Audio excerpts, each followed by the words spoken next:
Hello. We'll be starting in just a moment. Just sending forth some invites real quickly. As fast as I can, really.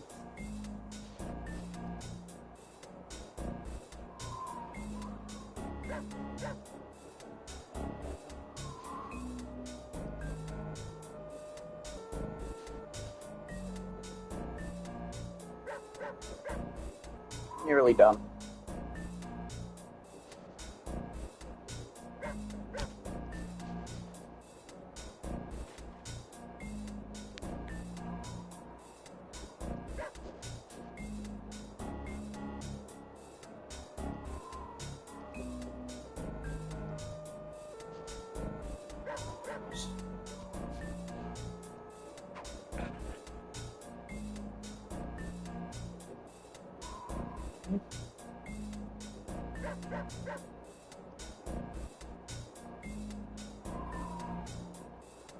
Let's do one last double check.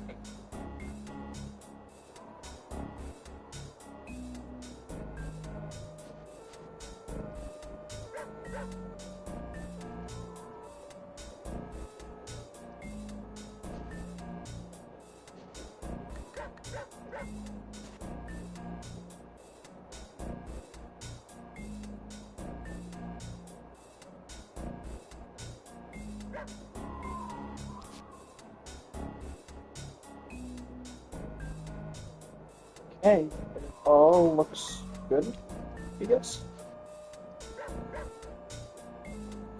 Just send out Windows Server 2.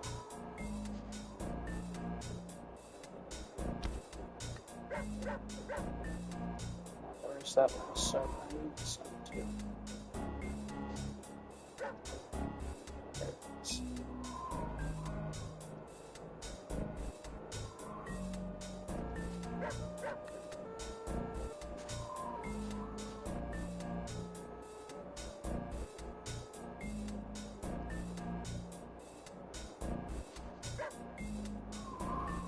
Alright, switching back over to Twitch on my phone.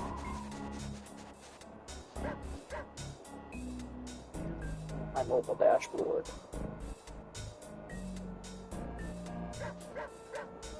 Alrighty, looks like we're all good.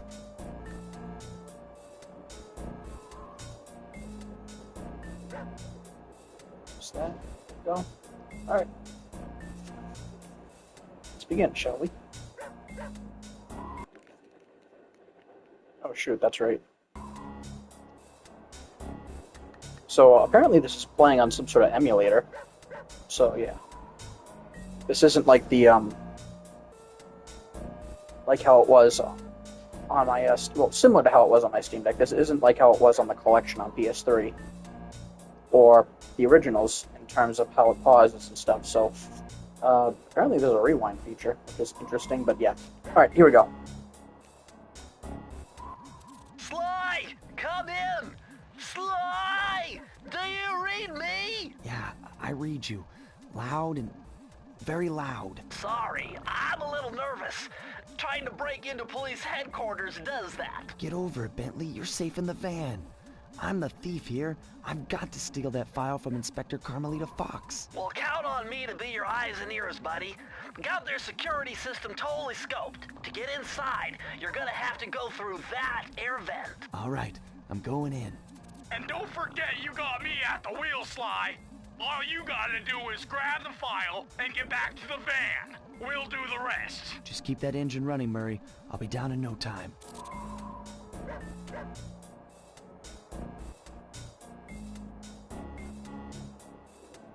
Weird. Let's fix that quickly. Controls.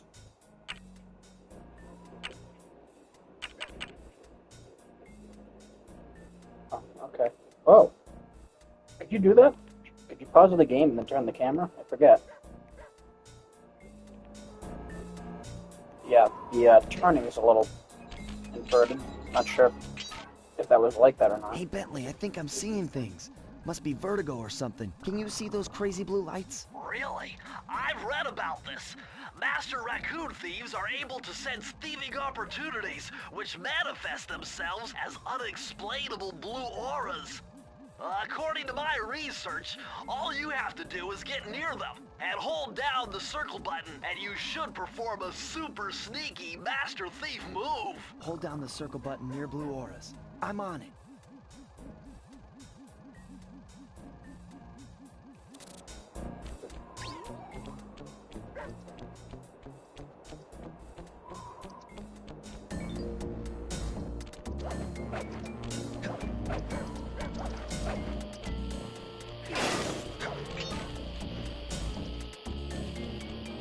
Extra careful here, Sly.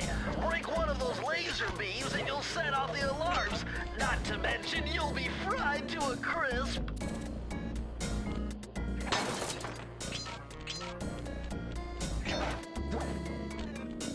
Nice job, you're in. Inspector Carmelita Fox's office is behind the red door. That door must be super reinforced, Sly. Maybe there's a way to get around it.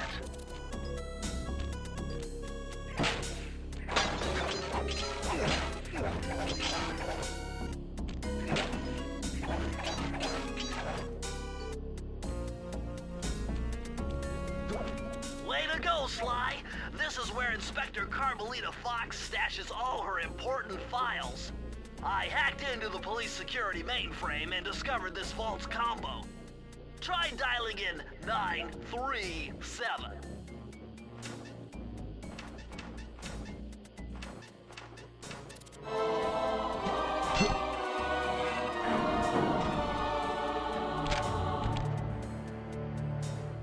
Nice job! You got it! If you come down through the fire escape and head through the parking lot, we'll be waiting in the getaway van.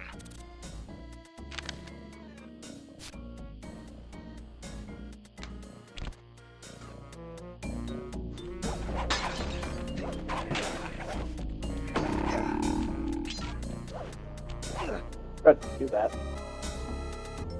Criminal! You foolish raccoon. I've caught you red-handed. Ah, Carmelita. I haven't seen you since I gave you the slip in Bombay. Which reminds me, you need to return the Firestone of India to its rightful owners. Ah, and I was gonna give it to you as a little token of my... Hey, you know, that bazooka really brings out the color of your eyes. Very fetching. You think? This pistol packs a paralyzing punch. You ought to try it. Might snap you out of your crime spree. And give up our little rendezvous? Plenty of time for that once you're safely behind bars. Love to stick around and chat, but I just dropped by to pick up this case file. I think you've had it long enough.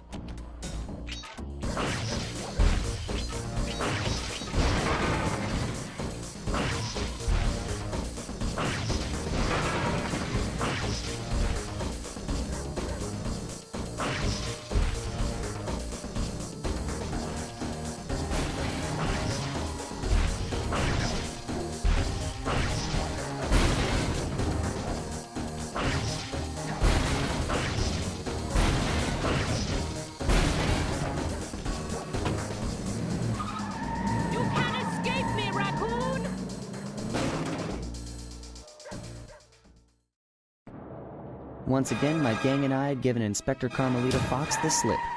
I was surprised to see how well she took it. Finally, the secret police file I'd been searching for all these years. With this, I could avenge my family and regain possession of our most valued treasure. It all began when I was just a kid, bouncing on my father's knee. You see, I come from a long line of master thieves who kept all their secrets of sneaking and stealing in an ancient book. The Thievious Raccoonus. Anyone who read it learned to be especially sneaky, which is why we specialize in stealing from criminals. After all, there's no honor, no challenge, no fun stealing from ordinary people. You rip off a master criminal, and you know you're a master thief. Well, on the night I was supposed to inherit the book, 5 visitors came unannounced to our door. My father fought to protect us, but the gang of villains known as the Fiendish Five overpowered him and ransacked our house until they found the Thievious Raccoonus. Our family's manual of thieving greatness fell into their filthy hands. They tore the book into 5 pieces and split it up, each villain disappearing to the farthest corners of the world to commit dastardly crimes. Broken alone, I was dumped at the town orphanage. There I met 2 guys who became my lifelong buddies and trusted crew. Bentley, techno genius and strategist supreme, and Murray, part-time driver and full-time burden. Together we pledged to track down the Fiendish Five, avenge my father, and steal back the Thievious Raccoonus. I knew I was about to face the toughest test of my life. On this mission, I would either become a master thief like my ancestors before me, or fail and allow my family name to bite the dust.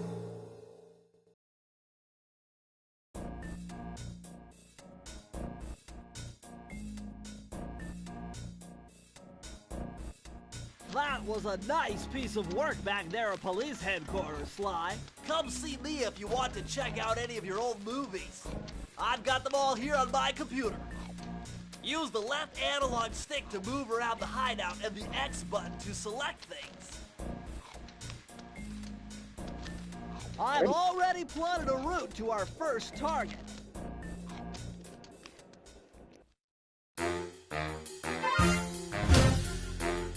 The road trip gave me the time I needed to study up on Sir Raleigh the Frog. As a young man, this hot-tempered frog grew bored of his life of luxury and privilege. On a whim, he tried his hand at a bit of piracy and found it to his liking. Raleigh, who quickly became addicted to crime, was brought into the Fiendish Five as chief machinist, where his evil tinkering genius rose to new heights. The last reported sighting of this mad machinist was off the soggy coast of the Isle o' Wrath, a small island uncomfortably situated in the middle of the perilous Welsh Triangle.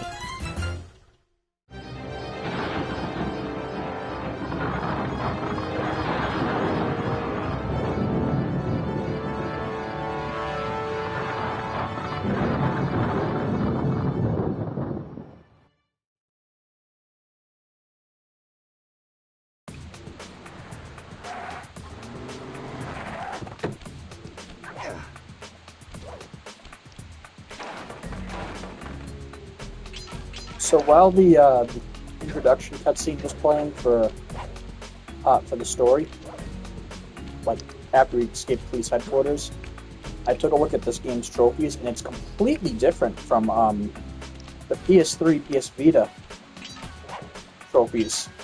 In those versions, the trophies were ridiculously easy. Like, you would get achievements just for picking up the coins. Like, you pick up your first coin. Like, there was an achievement for starting the game. There was one for picking up your first coin. There was one for picking up a bunch of coins. It was ridiculous. Now they're a little harder. Hey, Sly! I just spotted something that's going to complicate the mission. See that nasty-looking gate? It blocks the only road leading into Raleigh's hideout. No problem. I'll just use my climb move. Okay, but remember, you can only climb on certain objects, like pipes and ropes. Yeah, sure. And like that ladder there? That is correct, but do not forget, Sly. You have to get close. Then hit the circle button to grab it. Yeah. Relax, Bentley. I live for this stuff. Yeah, and that's what worries me. So to give you an idea on some of the achievements, instead of just basically beating the game with getting all the clues, Very interesting. The message you just found appears to be some sort of clue. I'll decipher in the van. In the meantime, see if you can find any more clues. The more I have, the easier it'll be to crack the code. As I was saying, I purposely muted my mic there. So, instead of basically completing the game and getting all the blue bottles and getting all the achievements like that, this one is a little bit more involved. There's like an achievement per each level. There's even an achievement for doing the Master Thief challenges, surprisingly enough. Which the original remaster did not. I did get one, though, get a clue. They seem to be reusing the icons for achievements, so that's cool. This level, there's actually one for destroying all the signs. So I guess we'll try to do that as we play.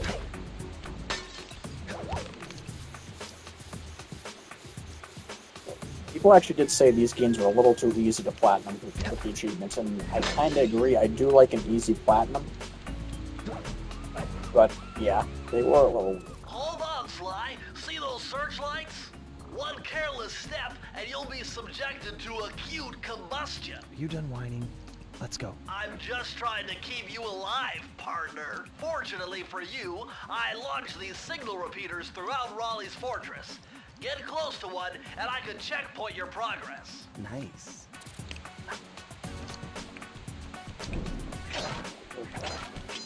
Inverted turning is a little weird, but that's fine. I'll get used to it. It's not my first rodeo with this, so...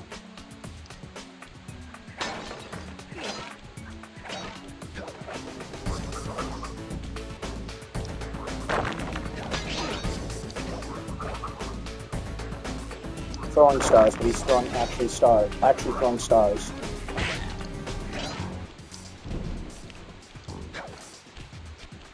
I do kind of like the things that they changed after this game. Even though they still kept it pretty difficult. According to my amphibio positioning system, that big blimp is where Raleigh is hiding out. You know, that blimp looks more like a machine than a hideout. You're right, Sly. That is a storm machine. It's the reason why it never stops raining around here. That explains all the wrecked ships. But why would Raleigh want bad weather at his own hideout 24/7? Beats me. But rain or shine, I'm gonna steal my family's book back. And if Raleigh gets in my way, it's on.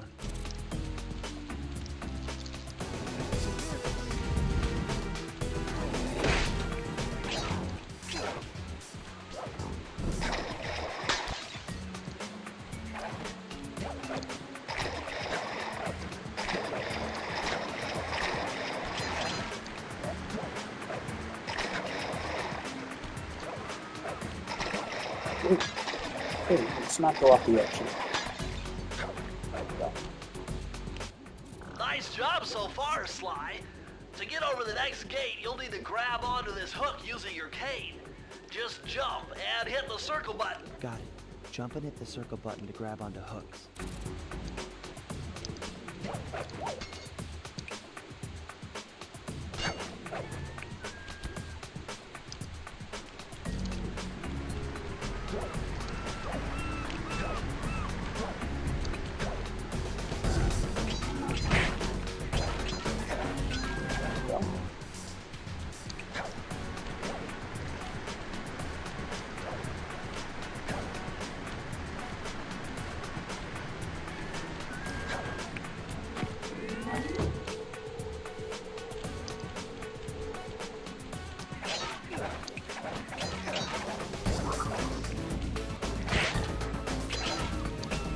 Not out of that. Yeah. That large vault has got to be somehow related to those clues and bottles you've been collecting. If you can locate all the clues in this area, I should be able to crack the code and get you inside it.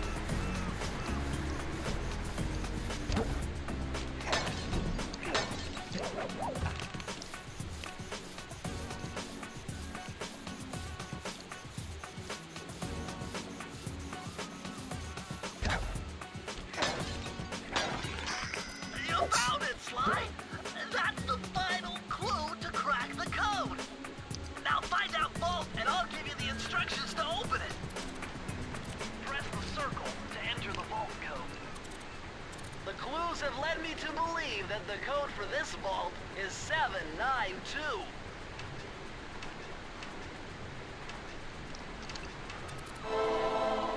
There you go.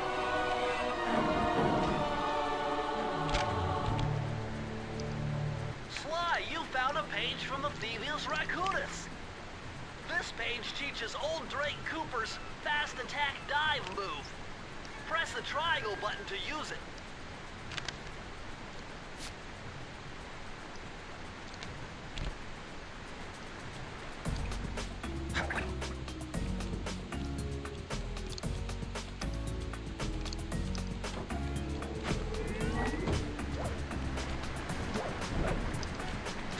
Only reason why I'm heading back is because I'm pretty sure I missed one of those signs. You know how I am. I'm a completionist. Actually, now I wonder, can you even get over this dude? Okay, yeah, you can. Nice. Never had to go backwards, so at least I didn't click on this stage. At least I maybe rarely had to even when I was young, because the key bottles are pretty easy to find on this stage.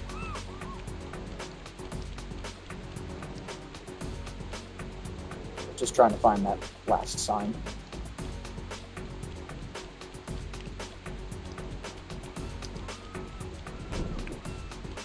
I think they threw back in, what was it, December, November last year? Didn't they fall in that at one point? Like, have a really ridiculous death? I forget. But I vaguely remember something like that. Being actually, like, pissed off about it.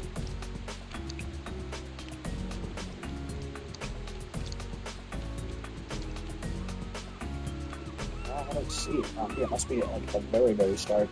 Which I thought I got both. Unless there's a third one there I didn't get.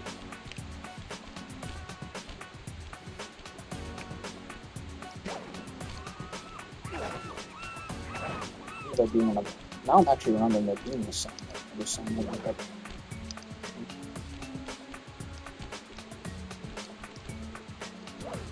Interesting.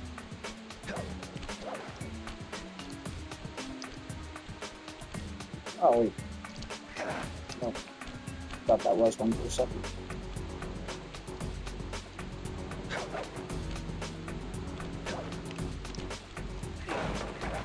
Oh. Thief needs no warning. Okay. Destroy all 5 signs, it says, but there's... Destroy all 4 signs, but there's only 5, so... It's weird. Weird miscount on that part.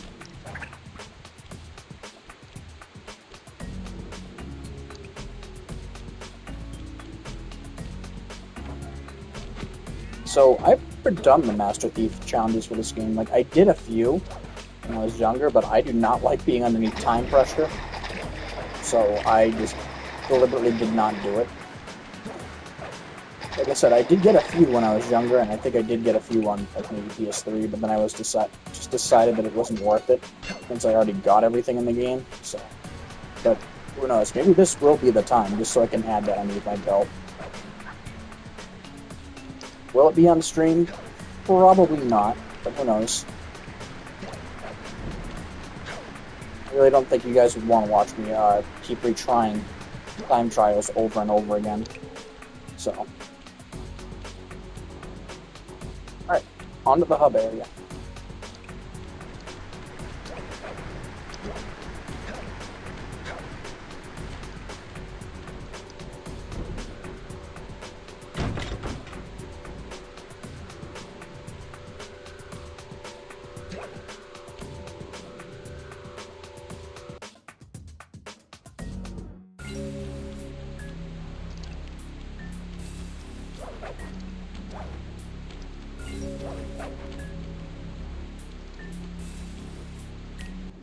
That blimp looks like the most secured location on this boat. If Raleigh's really as smart as his police files suggest, then that's where I'll find him. Wonderful idea, but your plan is flawed. Why? Because it's impossible to get near him. To access Raleigh's blimp, you would have to sneak through that high-voltage power tube. To do that without getting electrocuted, you'd have to destroy that power generator. And to do that, you'd need 2 more of Raleigh's treasure keys, which are heavily guarded. Interesting. So when are you gonna get to the impossible part? Fine! But I warned you. I've marked the areas you need to hit with holographic markers. Follow them to your objectives. Thanks. Don't mention it. It's your funeral.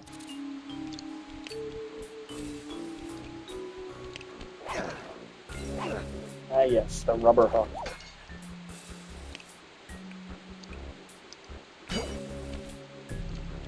So, fun fact, Raleigh's world was actually supposed to be, You found a lucky charm. That'll protect you when you take any the damage. fourth world, I think? But it got moved to the first, because, it was originally supposed to be the first world. I guess they didn't have it. I don't know. I forget why.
To the machine. We'll do the machine first. Why not?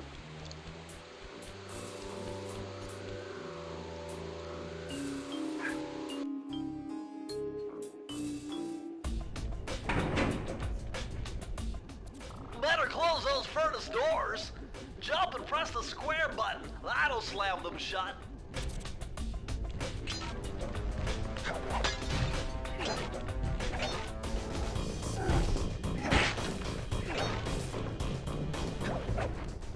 Eureka! We're in the engine room. My analysis tells me that if you trace the spinning crankshaft all the way back to its source, you'll find Raleigh's treasure key and sabotage his machine while you're at it. Made sure to get the bottle in this last time.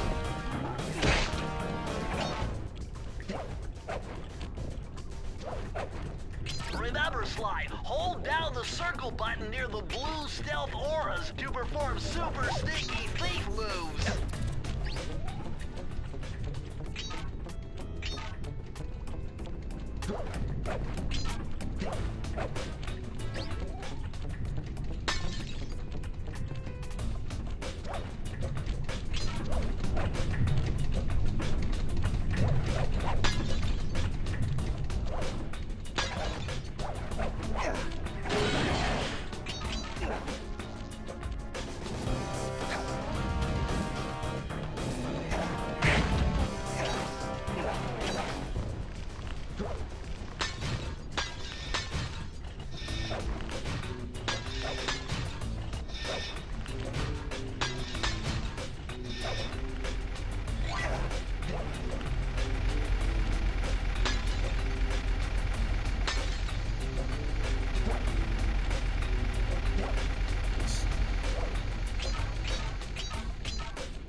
weird, they have green blood.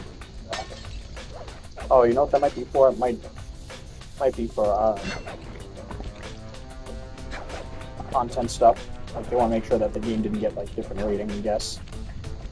That and maybe I think I don't know if this game's in China. It's probably also because of that too.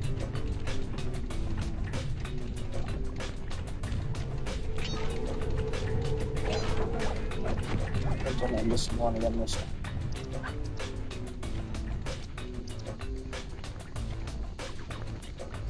Can I check on this bit? Does that? That brings up the map. What's that? I'll keep at this in. Just trying to remember what brings up the my counter level.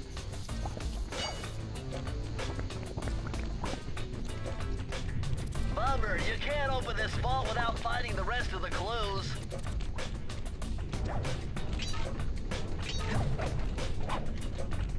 Missed piece of it somewhere.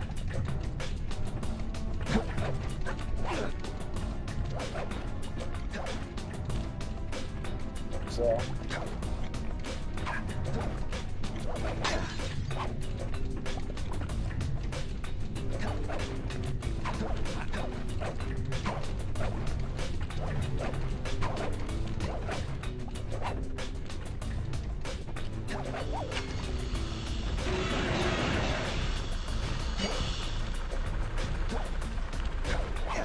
This point and pause beyond this point, so.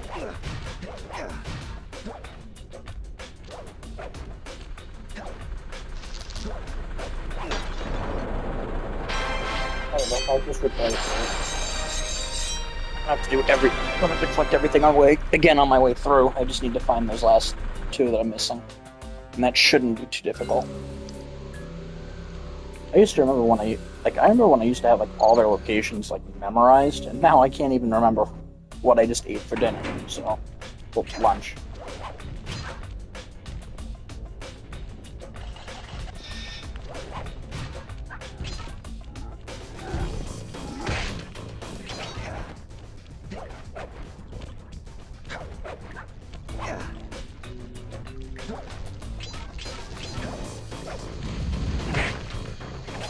Okay.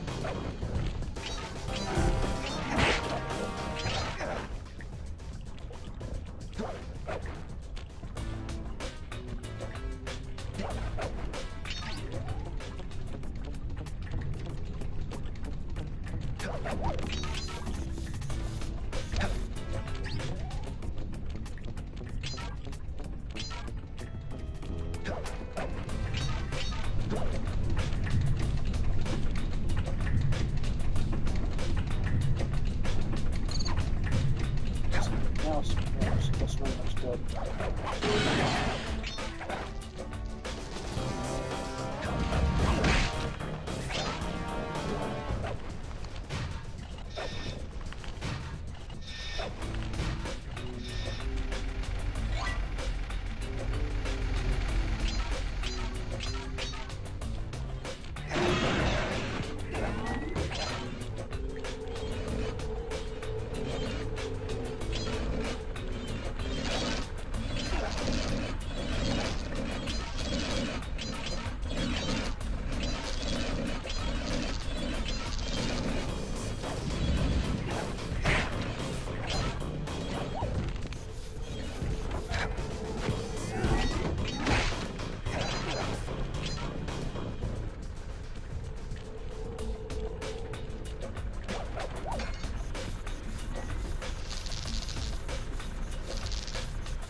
must be at the end. It's weird.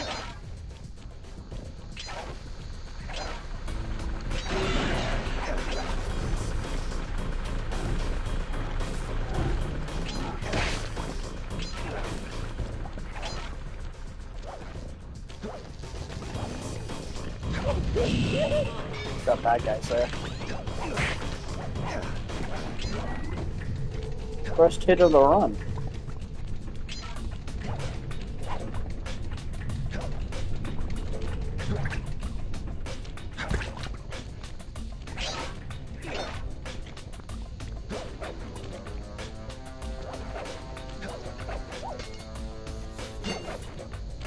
Oh, you know where it is? I'm such an idiot.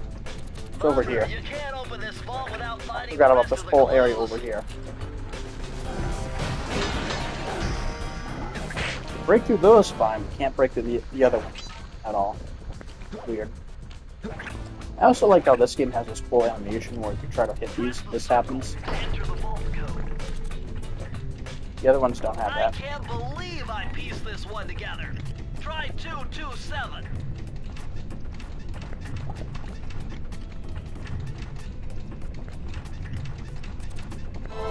Love doing that.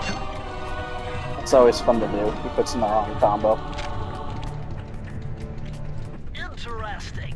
Old Sally Cooper's fast getaway raccoon roll. Stories claim she can move faster rolling than anyone else could on the run.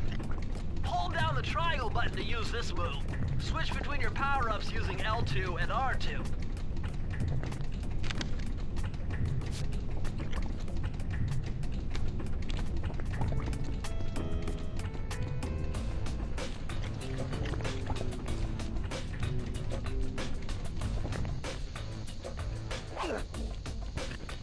I haven't really found much of a reason for this.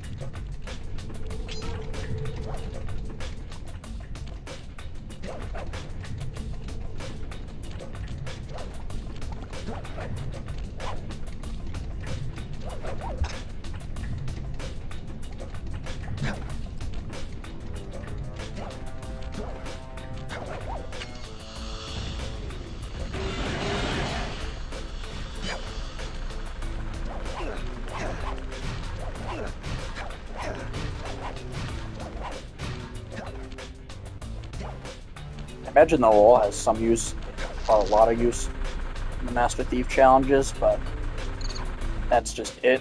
Like, I don't understand it. You can't really jump or anything while you use it. Can't climb. And it's a little difficult to control. It has its uses when you're going down a slope, yeah, but other than that, it's weird. You know what I should do?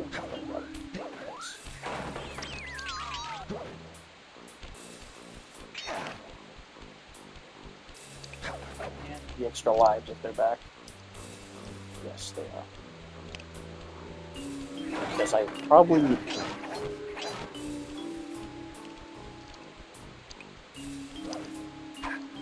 I don't know what it was about the PS2, but we had some really difficult games back in the day. Jack and Daxter, Ratchet and Clank. Like, they were difficult not just because of the platforming, because of other things. And they weren't very nice with checkpoints. Sly, see that machine wheel? If my knowledge of mechanical engineering serves me right, applying significant rotational torque to achieve maximum velocity will yield a positive result. You mean something good might happen if I can get the wheel to spin fast enough? Isn't that what I just said?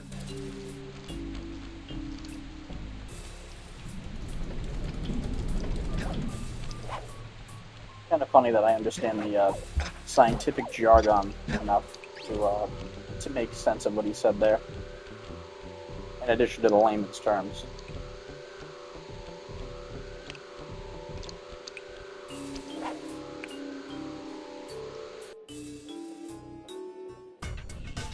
Temperature's reading way off the charts in here. This must be the power source for the storm machine. Dude, this is the vault, but you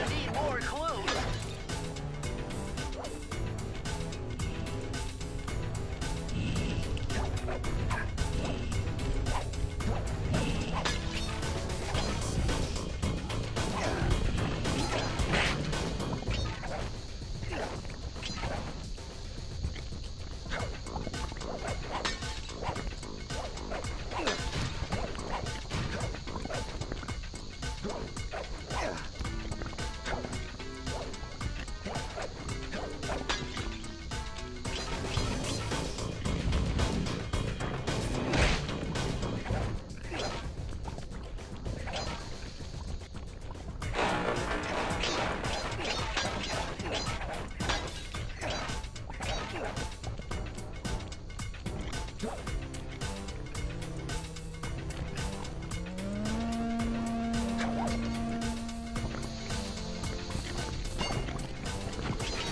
actually an achievement for this level now that you have to basically beat it without using any of those hooks. I think I have an idea of how you're supposed to do that. I used to be able to use the hooks to actually get up on top of the machine there without having to go all the way through this part over here. So you need like enough swing to do it.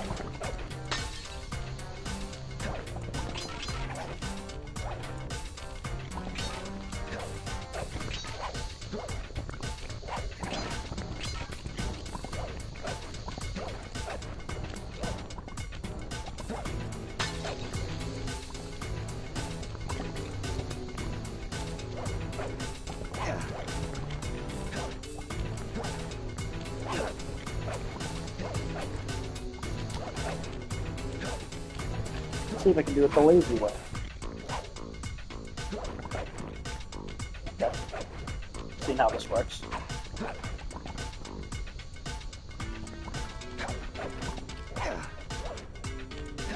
Well, that's good to know. That's going to help out with the Master Thief challenge.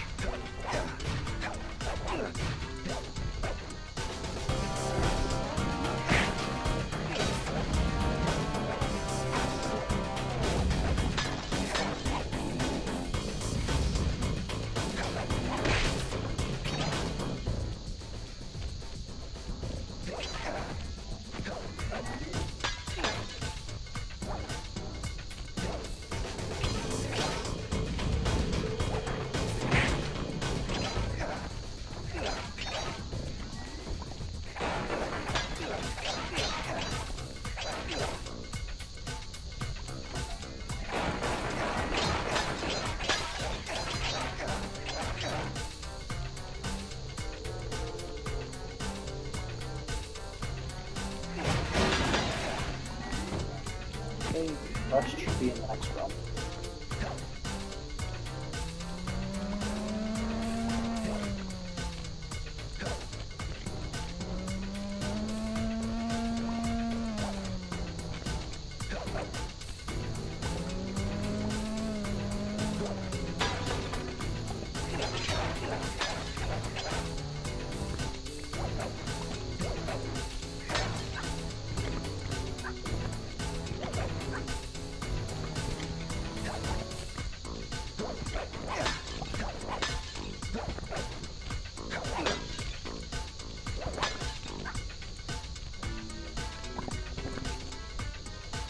Oh.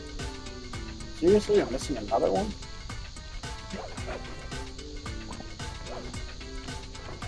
Since when am I that bad at this game? Like, I'm usually able to get everything within the same run. Well, minus the Master Thief challenges, or when they do something like this, where they have the vault at the start. But hey, it's whatever. I mean, I'm gonna have to head back for it anyway, right?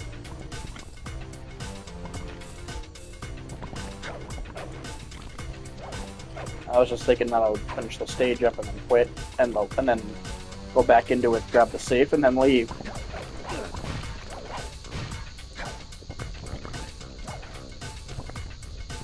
Oh, probably in this area, right?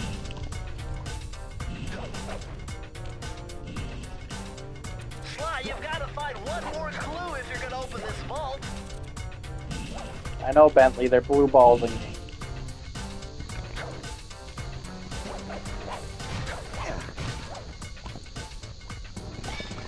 okay, that was weird. Okay, I guess it's on the other side.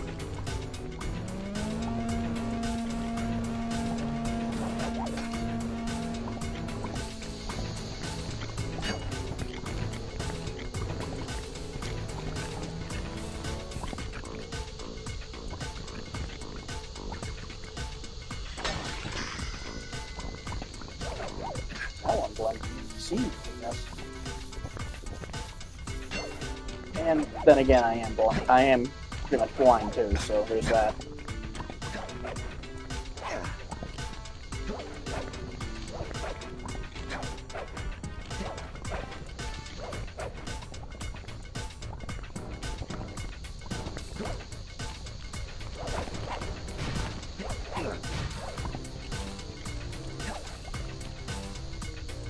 I do believe Sucker Punch made an N64 game before this. Press the circle to enter the vault code. But it was also with a raccoon, so... Unbelievable! No code can stand before me! It's got to be 579!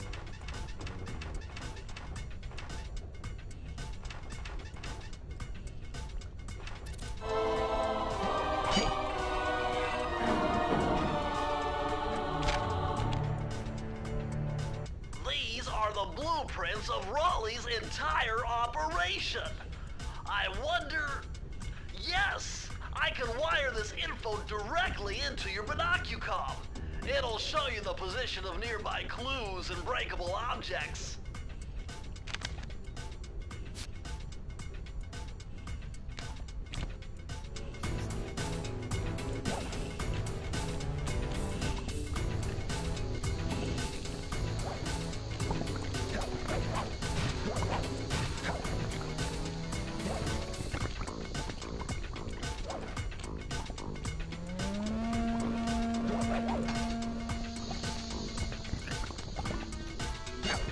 Digging the other way, honestly.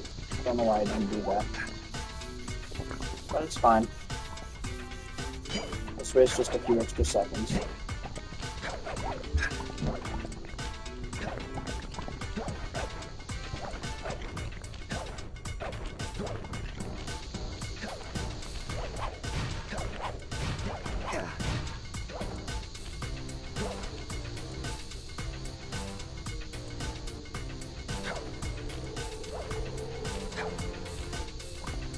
I forgot to destroy the alarm, but that's fine.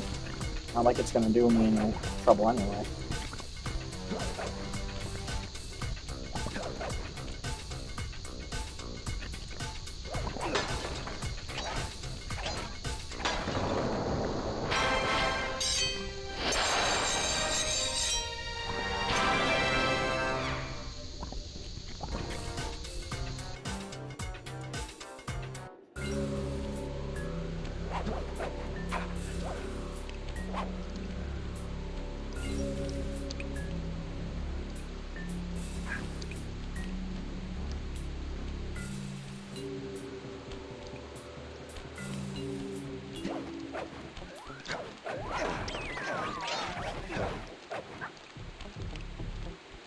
Every time I come back to the world, I should just try to grab the Lucky Charms and the extra lives they have here, because this game does get pretty difficult later on.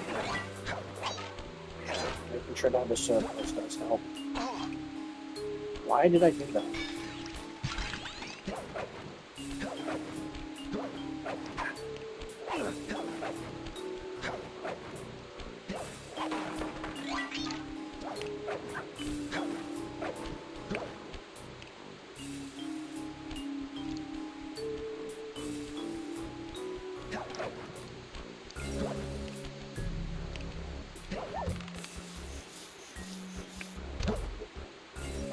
Back here for a moment. Oh, the Lucky Charm's not there anymore. I guess that one's just a one-time only thing.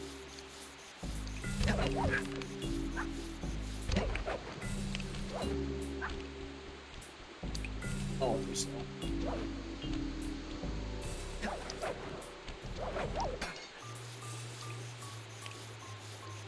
Hey Sly, you can adjust the game camera using the right analog stick. And to bring the camera behind you, click it.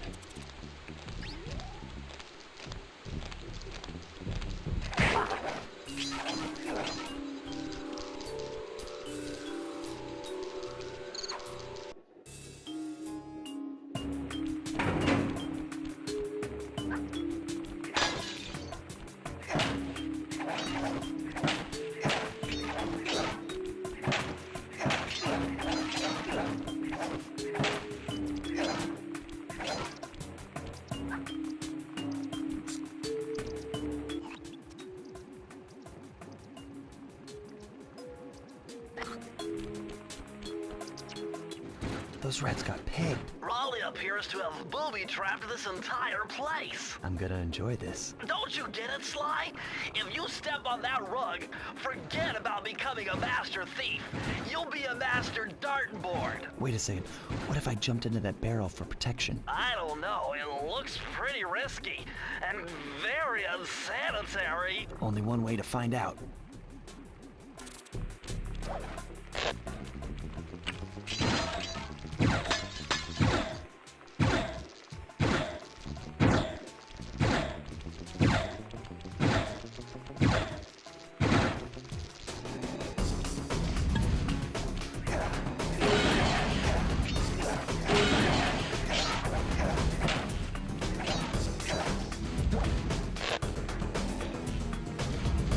Just me.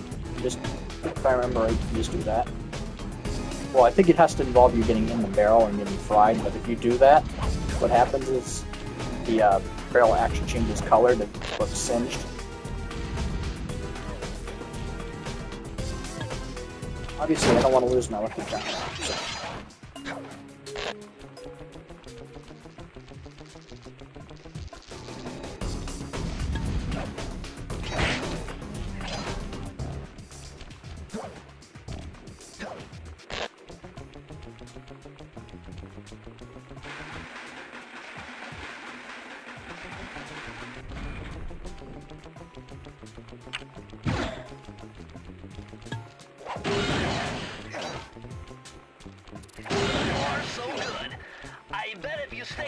Inside the barrel, the guard won't be able to see you, even if he shines his flashlight on you.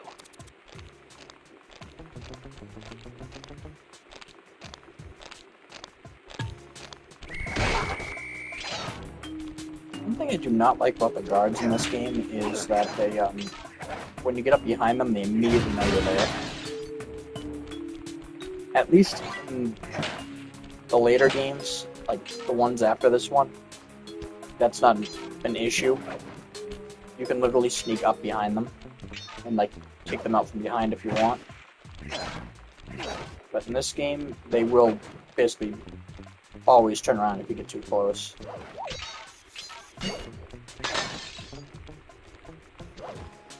And you have to act very quickly when they do notice you, that way you don't get killed. Or lose a charm. I will say this though, I do like how all the guards go down in one hit. Something I wish the other games had. Flashlight guards are not fun. All later games to fight. Also, if there's actually a technique to actually get up there.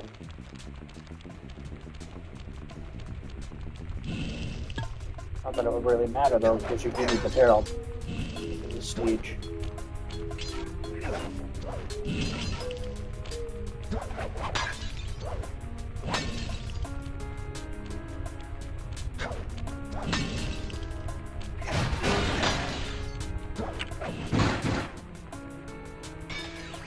Oh, you really need to step on the floor and just turn on.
Easily 2 coins, alright?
Press the circle to enter the vault code. With the help of a straight-edge and compass, the answer was simple. Dial in 242.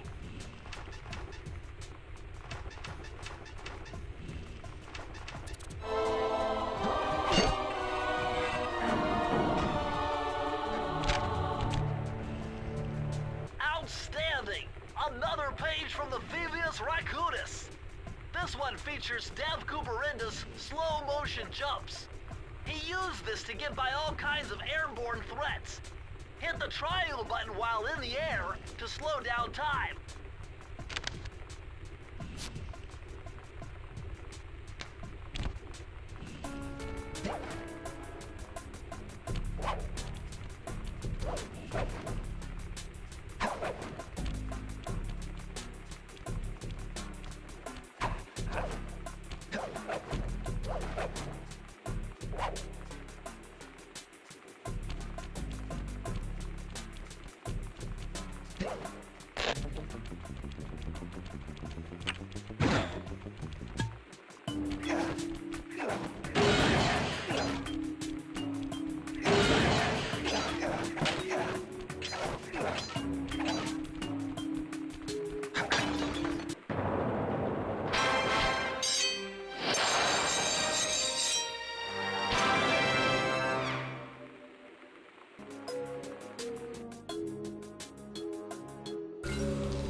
Jackpot, Sly! Look at all this stuff! Must be worth millions! And you know what that means? Insider security. You're gonna have to be extra sneaky to get the treasure key here. Elliot's I'm just smashing it.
Some missing one this time.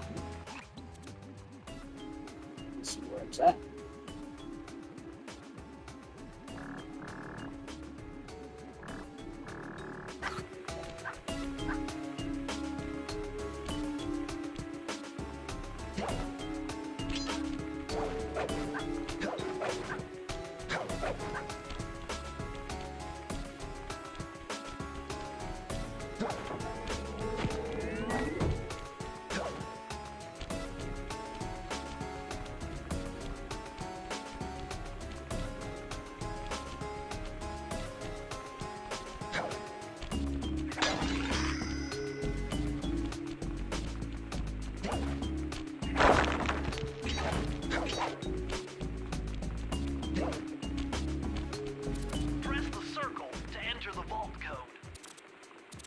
Thought this code up knew what they were doing.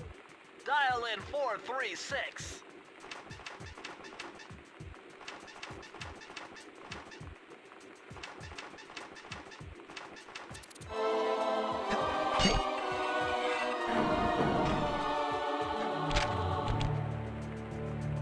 Interesting. Chris Cooper's dive collection technique. This move is an extension of the dive move you already know. Just jump and hit the triangle button near breakable objects for some fast braking, fast collecting action.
think that's like the first time I got most of those. Yeah, so. Astonishing! All my calculations led me to believe you had failed to knock out that generator. Never was good at math. Well, here's a real test for you. I found a way out to Raleigh's hideout, but unfortunately, it is doomed to failure. You're not gonna tell me I have to shoot myself out of that cannon. I'm afraid that's the only way. Now you're talking. You're really scaring me, man. Anyway, to get inside that thing, you had to steal all 7 of Raleigh's treasure keys. So what are we waiting for? You show me those hollow whatsits. You mean my holographic markers? Yeah. And I'll swipe whatever it takes to get shot out of that cannon and steal back my family's Thievious Raccoonus.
I think I see how it was talking about in one trophy description. Take a shortcut using the crow's nest.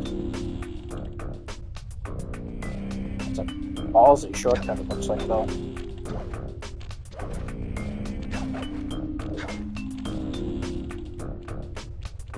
I wonder if you would shoot down a plane.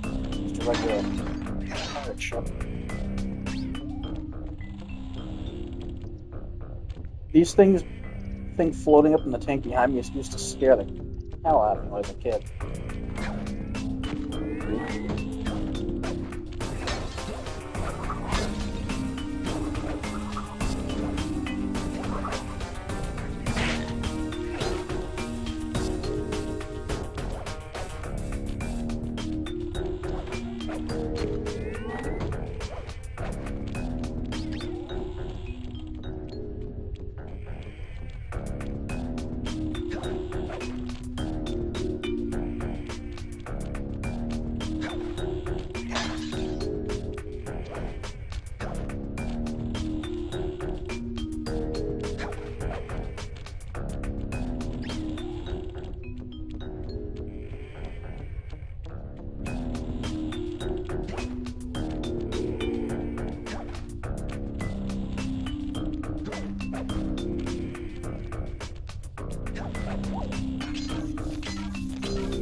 So.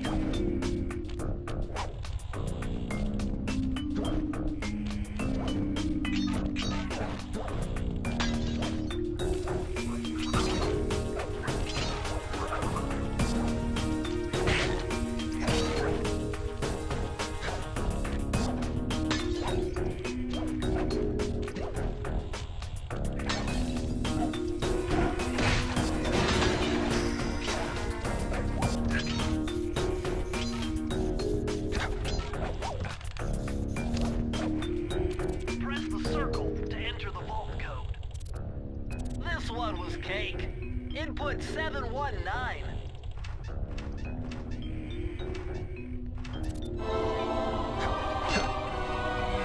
Blundered treasures. Oh, you're lucky, Sly. This page features Karen Cooper-Giwa's coin magnet technique. All she had to do was stand near money, and it would magically jump into her purse. From now on, you'll automatically collect any coins you come near. Oh, I've been waiting for this one. I know it's always on this level, I get it, so. I don't have to swipe my cane so much to collect coins.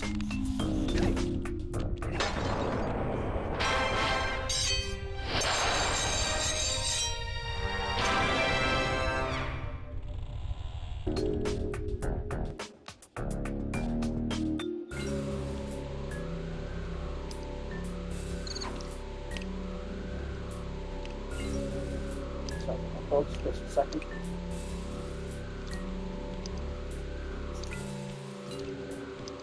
There we go.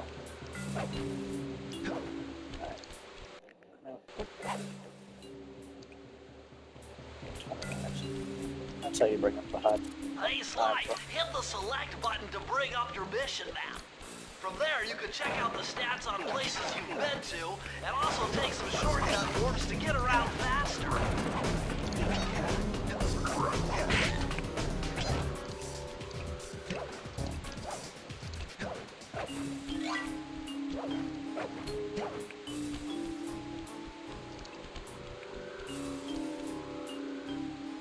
Here we go.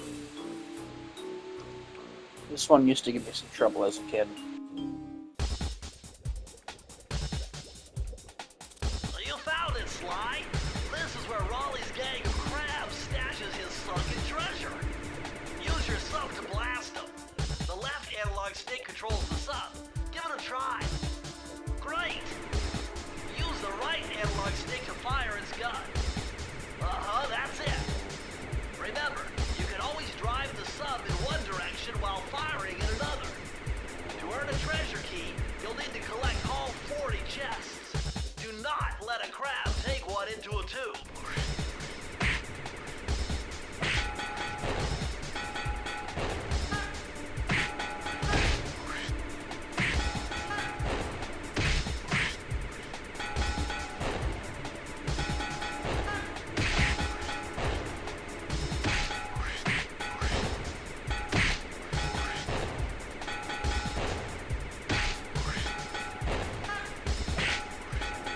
The cartoony stuff in this game is kind of cute.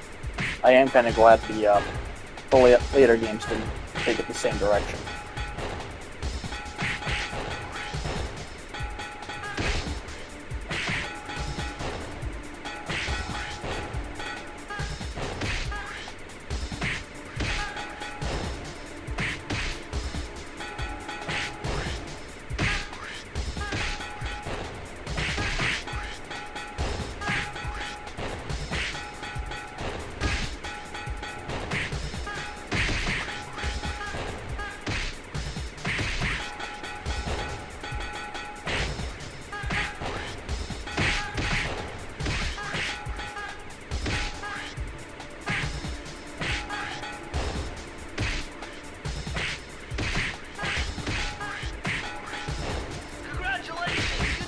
Glitch.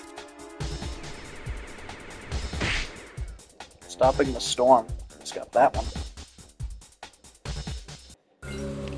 Probably because I got all the keys.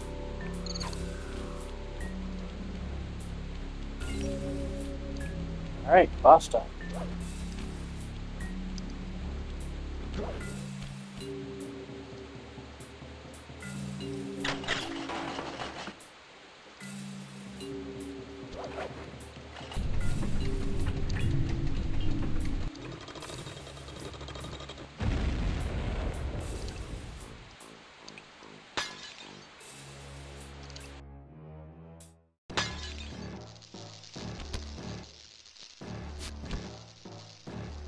How delightful!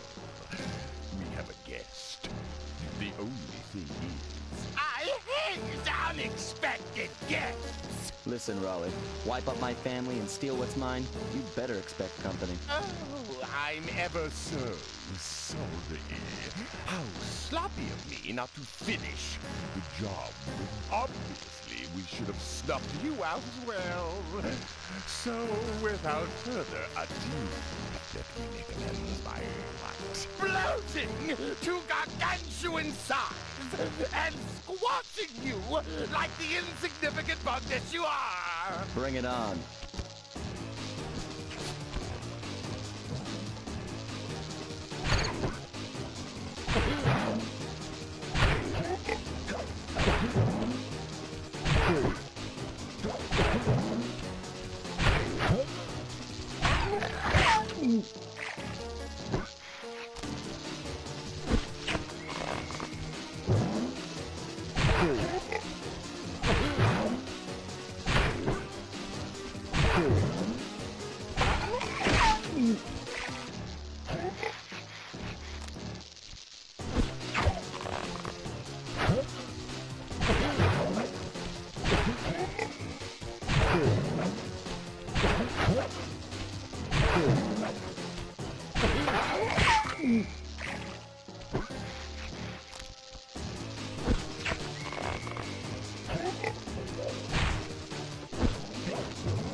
Blast it all!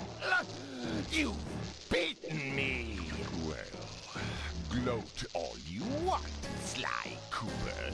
You're no match for Mugshot, my villainous cohort in Utah. You will see. Mesa City is so well guarded, a snake couldn't slither in without setting off alarms. Raleigh's section of the Thievious Raccoonus held detailed instructions on how to perform my ancestor Ryoichi Cooper's Ninja Spire Jump, a technique he developed while sneaking into the thickly fortified castles of feudal Japan. Finding a way off Raleigh's boat got a little tricky with the untimely arrival of Inspector Fox, who, failing to find me, busted Raleigh and his crew. With the storm machine out of commission, boats found their way back onto the ocean, and the mystery of the Welsh Triangle faded from memory. My gang and I loafed around England for a while, enjoying the pleasant weather, and then headed back home, excited for our next heist. I took the liberty of pinning your mission map up on the wall. You can use it to warp directly to any levels you've already visited. I'm tempted to try the Master Thief challenges. We're all set to go to Mesa City.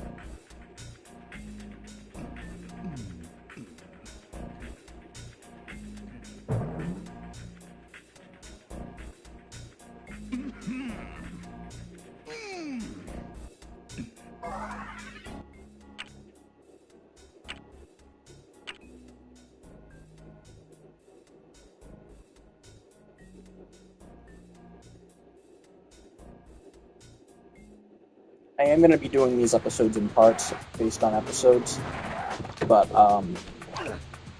yeah, I don't want to end the stream just yet because we're not even at 90 minutes yet, so I guess I'll just try to do a little bit of the Master Thief challenges. Okay, here we go. Oh, okay. That's game. That's a quick if I ever seen one.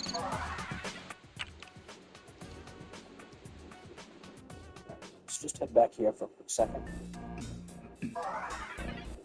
Just to restart the level without costing a life. Again, I'm probably going to need them later on because the game does get pretty difficult.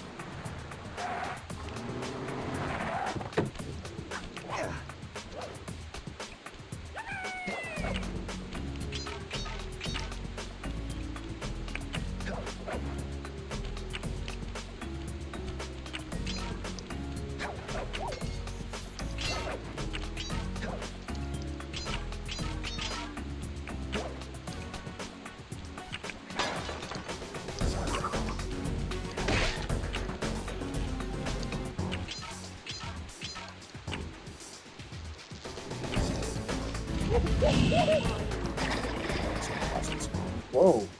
Oh.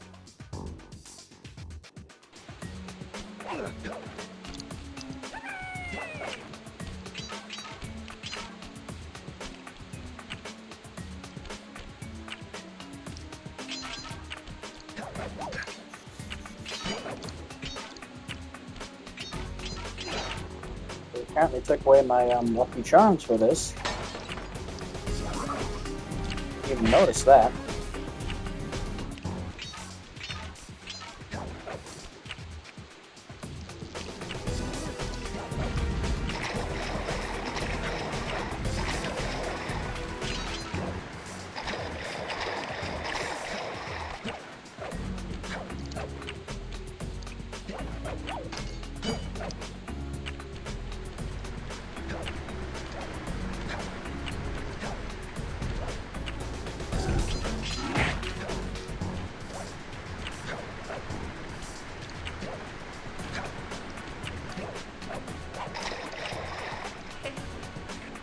Rip. Wow, these actually do cost lives too, that's stupid. Alright.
Oh? Okay. Interesting. I don't remember ever seeing a message about bonus commentary there, so... let's head back in here. They did it with a second to spare.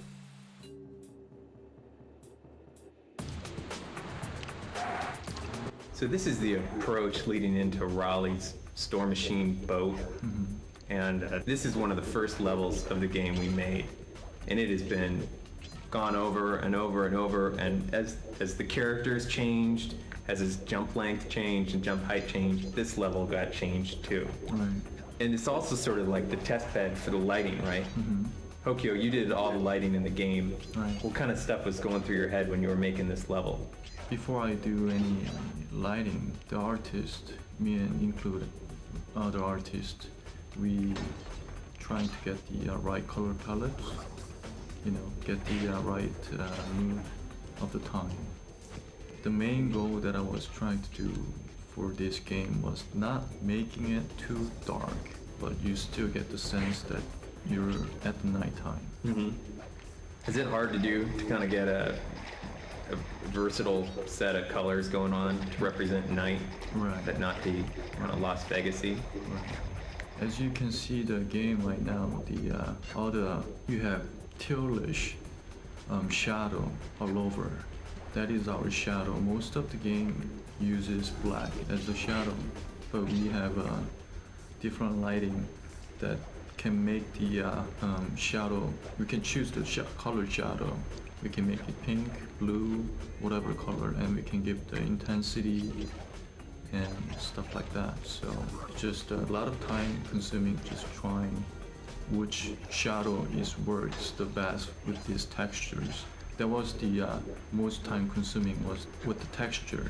Does it works well with the blue You know, if it doesn't, then we slightly change the saturations or the colors of the textures. We did a lot of process on those in this level. How many times do you reckon you went through this level and relit it? Maybe more than 30 times. Whoa. Yeah. That is intense. Yeah, because we're dealing with the fog and the shadow, and the most important thing is the brightness. If the game is too dark, everybody has a different TVs, so it might look very dark on some people's TV, and it might look very washed out, very bright. So that was very challenging for me to making it, kind of getting it right, the brightness. You've got a really weird setup here at work where you've got your computer monitor and then 3 TVs right next to each other while you're doing your lighting. And one is a bright TV, one's a normal TV, and one's a dark TV. Right. The reason that I have a 3 different set of TVs, I wanted to see the game with really kind of washed, bright, and also very, very dark. So my goal is trying to make it all same with those 3 different monitors, trying to get it all same brightness and the colors.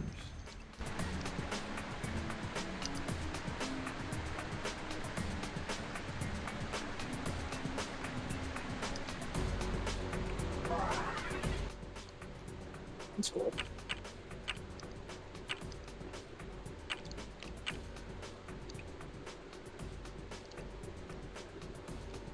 Let's try to get it for this one.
Nimble solutions. Nice.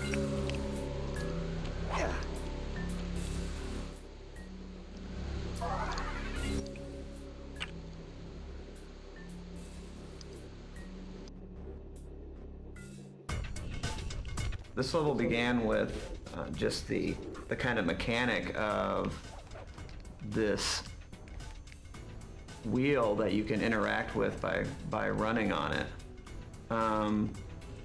And it's kind of one of the few more puzzly kind of elements in the game where it's when you walk up to this thing, it's not completely straightforward what you're supposed to do. Yeah, it's not immediately obvious what that wheel is used for.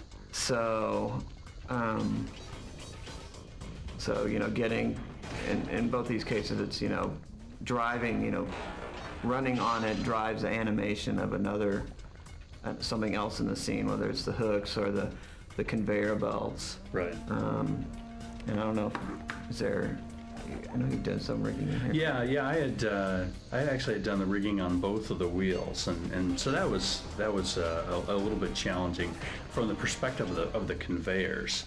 The conveyors that we've got in the back wall there, with regard to the getting the textures to actually go with the speed of the conveyors. That was the challenging part of rigging this, was doing that work. But most of the rigging just was driving the animation, changing the speed of the animation of the hooks going around, or changing the particles and the steam coming out of the whistle. Right? And that's what the extent of the rigging was. The hot coals that roll down on the floor, it's something that I've stuck to my guns on this. A lot of people have not liked the hot coals because I think they're great. Because it's kind of this random thing. It's not something that's totally easy to predict. Even though the floor has been modeled with kind of these dips to really, they pretty much they're real physics, but they're going down a pretty similar path just because of the shape of the floor. There's kind of a valley there that takes it right down to the grating and then back around again. We're kind of actually moving, when the coal gets to the bottom of the shaft, we just move it to the top where it comes out of to respawn it. So it's kind of like a transporter or something like that. And at one time, instead of the clues, we had these bags of loot that they would roll on the ground. And it was funny, when you would break like a safe open and this bag of loot would come out and it would roll down this hill because it's designed for these coal to roll down, and then it would fall down the chute, and then the money would come out of the chute where the coal's coming from. So it kind of revealed exactly how we were doing this. I can imagine a player seeing the loot going down and going, "Oh no, I just lost it," and then looking at the chute, and there it is popping out.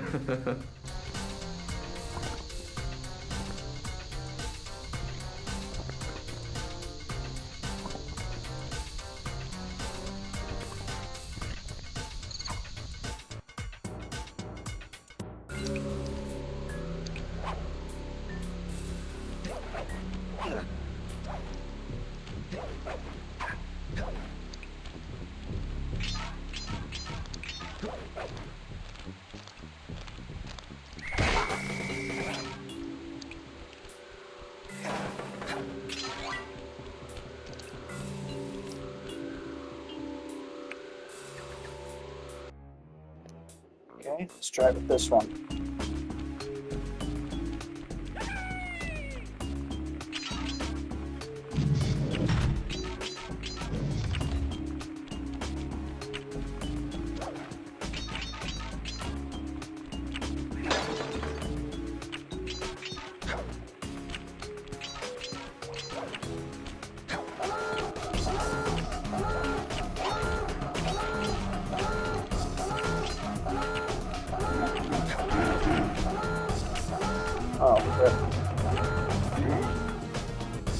Whatever, as long as I get to destroy the alarm near the start, that way I don't have to, listen to that the whole time. Great. Oh, is that thunder I hear out there? It's about to get a storm. Nice.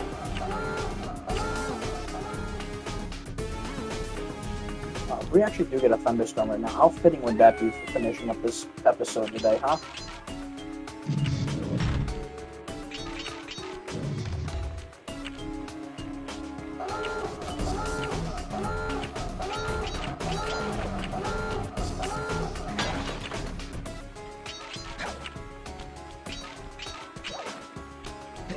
Your ears.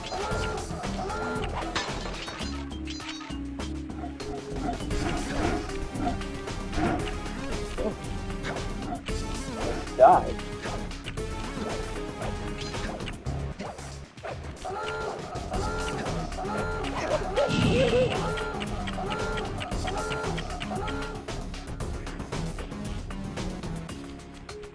Maybe one of the hard ones, huh? Gotcha.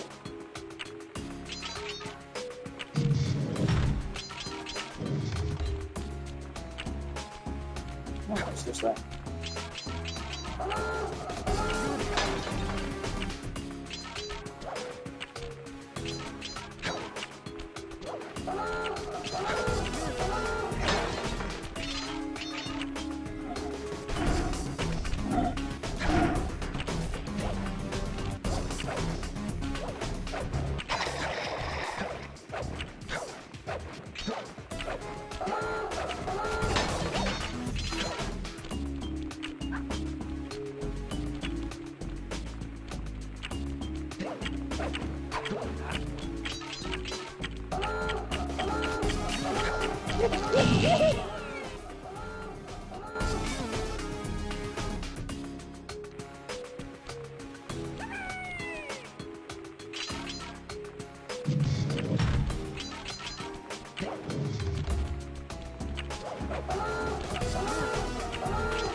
not. Okay, that one. That makes sense. The first set didn't. At least it's going to be pretty easy to refarm my lives, to be honest with you, because there's 2 lives right outside the door, pretty much.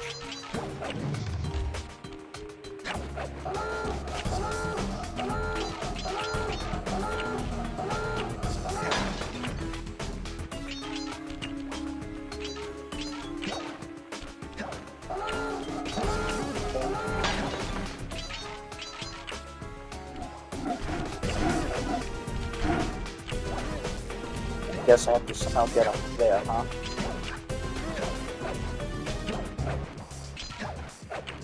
Don't know how I'm gonna get that jump though. That's even possible.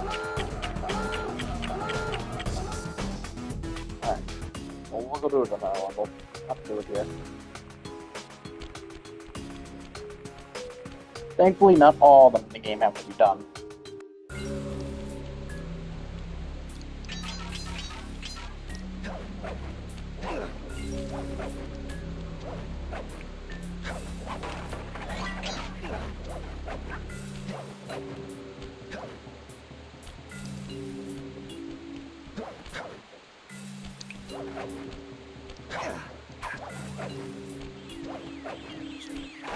Even though it's no point in grabbing that, since they do take that away from me at the start of the level.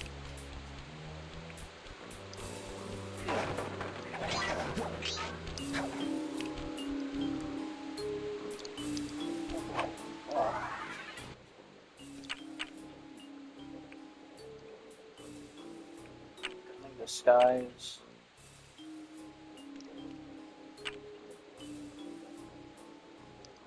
Gunboat Graveyard, maybe? I should try to test out that shortcut. The only issue is that I don't have the water production yet. So it's gonna be a little slow.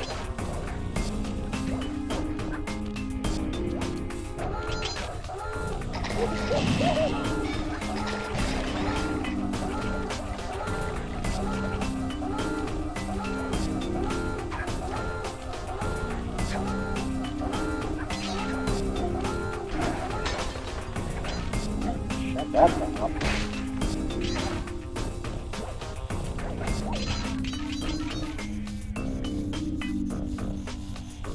That point is so nice to have.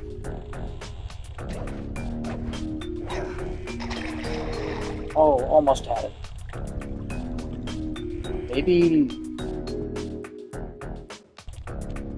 Maybe if I roll top, like not roll, like roll in midair. Oh no, he doesn't seem to propel himself forward a little bit like he does on ground. So on ground, you can do that, but however, he just drops like that regularly, so maybe slow.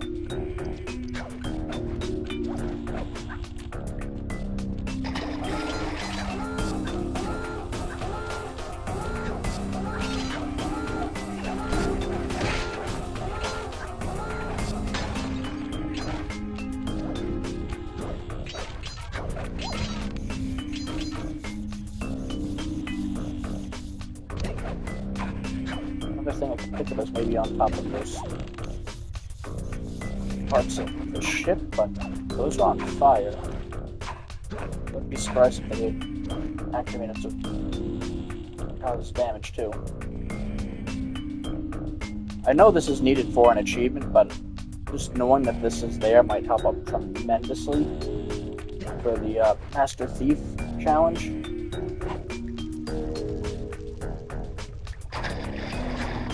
Oh, there we go.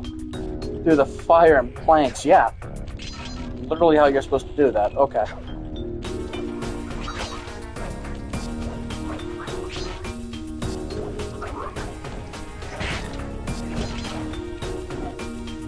Some of these clips I'm saving because holy hell.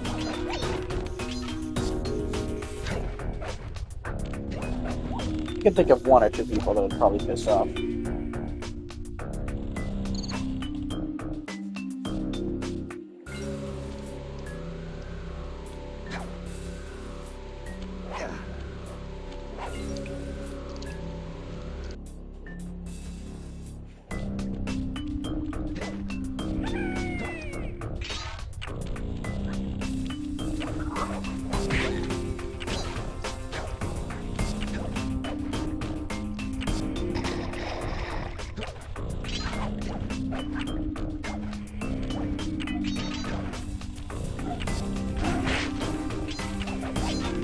no clue what those guys are supposed to be doing. Like, I understand maybe the hammer guy, and especially the blowtorch guy, he's probably welding stuff. But the guy who's belly flopping is literally just doing that. There's like no productivity in his work.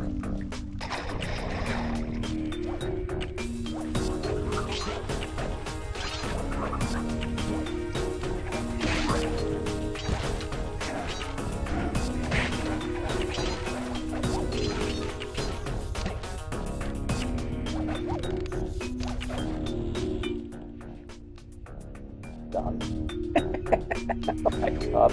That's a ridiculous skin. It's kind of amazing I'm learning this stuff 20 years later.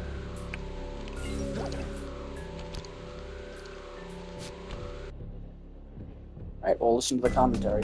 As usual, I'm going to mute my mic. So this started off as a puzzle where you were going to come to the end of this boat deck, and actually the top of the boat deck where the first starfish throwing NPC now is, was going to be the training section. And the idea was going to be that there was going to be invisible lasers all over this area, and you were going to have to spray something into the ahead of you to expose the beams, either smoke or frost or something in front of you. And so it was actually laid out very rectangularly, and there were all these things to jump on, these floating platforms to jump on, and you had to kind of, each time you did a jump, you had to kind of look around you for the invisible lasers and then make your next jump. And as we backed away from the puzzly, slower gameplay, that was the first idea that went away. Yeah. So then what came? Well, there was also the idea of once you got to the rear set of the Sorry, folks. So this started off as a puzzle where you were going to come to the end of this boat deck, and actually the top of the boat deck where the first starfish throwing NPC now is, was going to be the training section. And the idea was going to be that there was going to be invisible lasers all over this area, and you were going to have to spray something into the ahead of you to expose the beams, either smoke or frost or something in front of you. And so it was actually laid out very rectangularly, and there were all these things to jump on, these floating platforms to jump on, and you had to kind of, each time you did a jump, you had to kind of look around you for the invisible lasers and then make your next jump. And as we backed away from the puzzly, slower gameplay, that was the first idea that went away. Yeah. So then what came? Well, there was also the idea of once you got to the rear set of the buoys that floated on the water, that there was a giant fish that was sitting below you. Oh yeah, the giant fish. And he was the one that paced you and made you want to move forward faster and get through the level, or otherwise he'd come up and gobble you up. Yeah, so the giant fish, he got cut. Giant fish got cut. We definitely learned things here about physics engines in games. How the predictability of something animated over relying on the physics engine to work itself out is usually... Yeah, the physics engine tends to work well in really clean, isolated situations, or in shrapnel, or in other situations where you want good-looking sort of ambient animation, but not as good for stuff that has to work 100% of the time, super predictably. And then I think environmentally, I think this was one of our first levels that really had a good kind of, I don't know, misty, really rich kind of textured feel to it. You know, the fire on the side, which you can see from outside, and the approach even. All the moss hanging off of everything, and just kind of...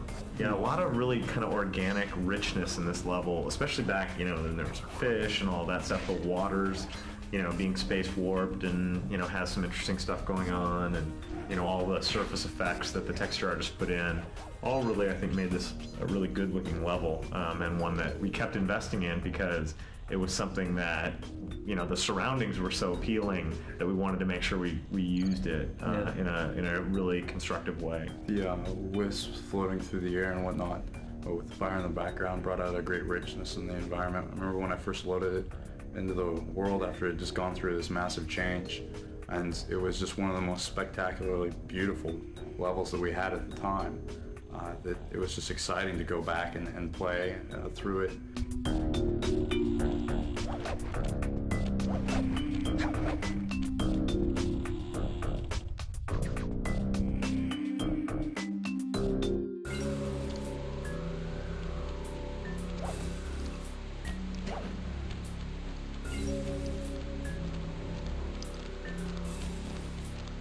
I used to think the Master Thief challenges were kind of BS when I was little, because the time on that, unless you used that skip, you weren't going to get to the end of the level. Like, I only got through it in like 17 seconds after. Can you imagine trying to go through that thing legitimately? And I didn't know about any of these skips until I was looking at the trophies. And that's when I was like, oh, you could do that? So...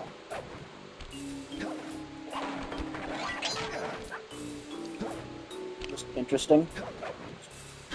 So, what else is there? So, I do know that this fish was originally going to be the fish they were talking about.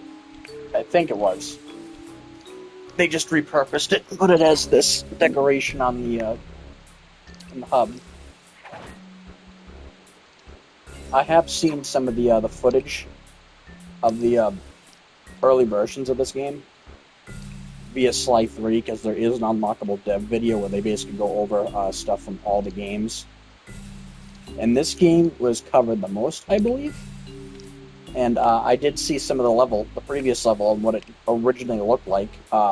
Yeah, Sly's cane could shoot water originally, or like mist to show like hidden lasers and stuff. He also had a really goofy walking animation, which they completely ripped about. It was actually one of the funniest developer commentaries I think I've ever seen, was Sly 3 dev commentary. It was pretty funny to watch. And I didn't watch that until I was like, I think 13 years old, at the very least. Because I actually watched it the day remember I don't know if anybody remembers this. They probably do, because it was such a big thing at the time. The massive PlayStation Network outage that happened in April 2011, like right before or during Portal 2 came out. But anyways, the day that all happened, I thought it was just my internet until I looked up online and found out it was a whole shortage going on, and nobody knew what was going on just yet, though it was rumored to be hackers. And, yeah, and I was just starting to mess around, because I'm like, alright, well, apparently I've got nothing to do online. I wanted to play Little Big Planet with my friend, Little Big Planet 2 with my friends, and I already had this game all the collection all perfected.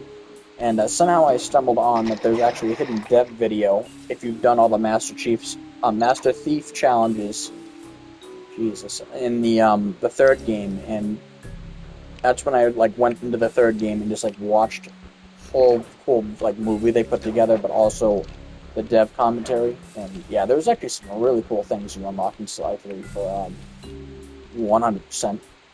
So, anyways, what's next on the agenda?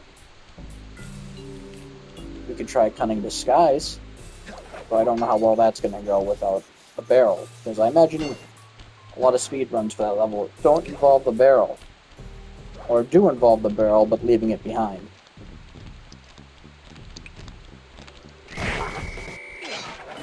So I don't see how you're going to get through this level without being fast but also not being killed, so this is going to be a little interesting.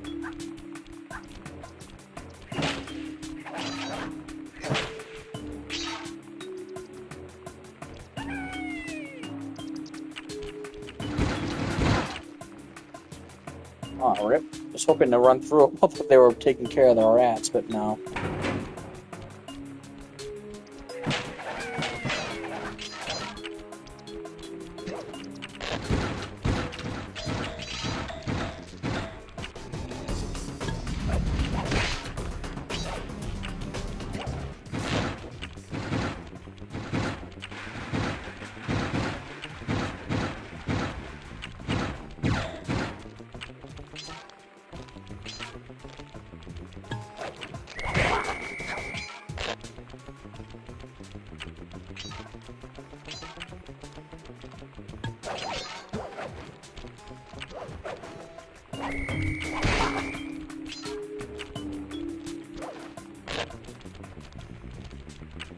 think I'm gonna get this one. I mean, that doesn't surprise me that I wouldn't get it on this one. This level's a little weird. So.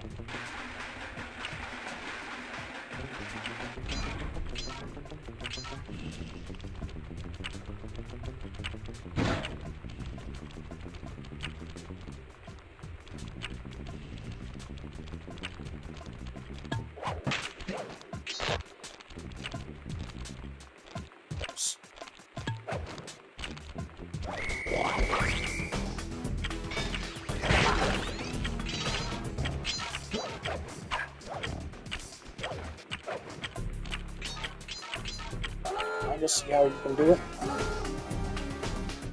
You would need the barrel for the most part, so it's gonna be a little tricky. Guess I'll take another try at it.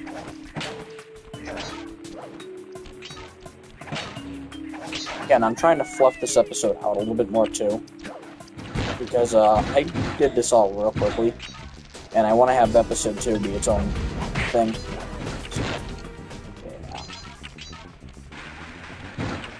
Wish you could just jump to that, but it doesn't look like you can. Way too far of a jump, you know?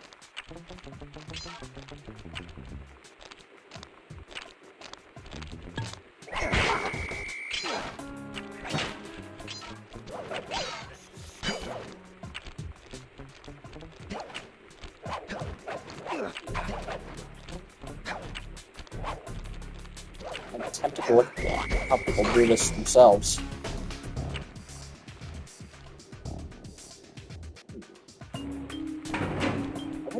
Could jump from the elevator, but I doubt it.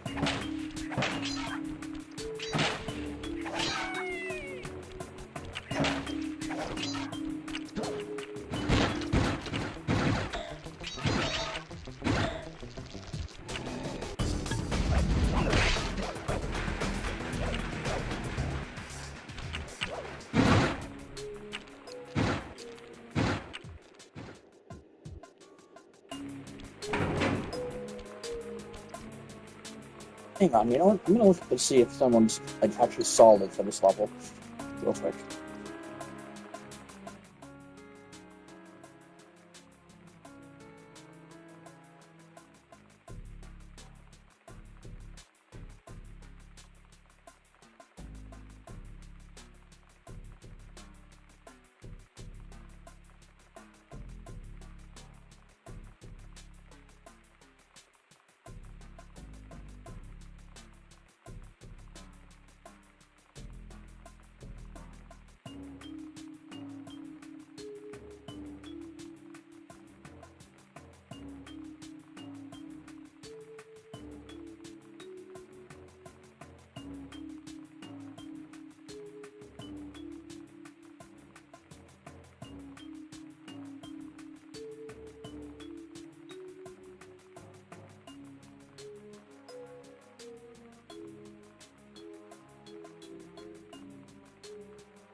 Okay, so, fun fact I just learned about this.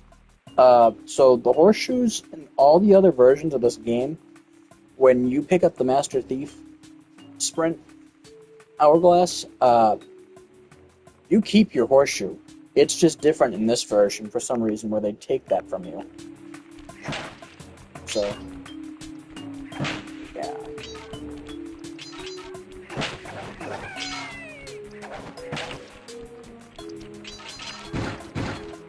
But I did see a method, so.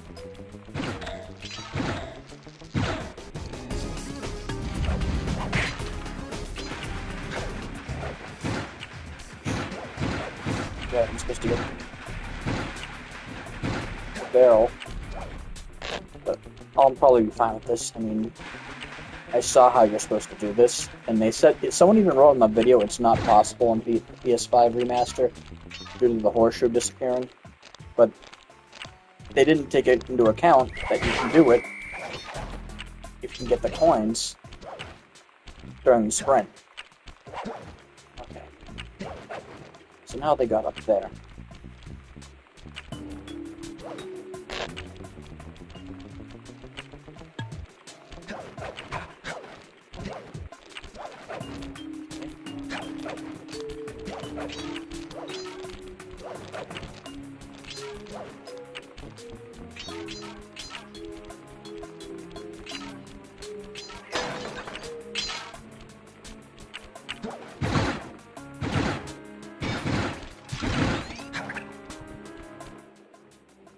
Nice.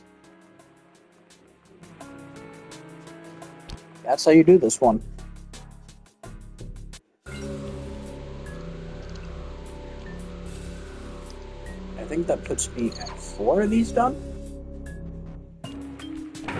This is another one of these levels where actually the key is available right at the beginning. You can see where it is. It's a little small, but still the key is right on this ledge, very, very close to that main, that first elevator when you go in. And so you're going to end up going into the level and coming all the way back out on a different level.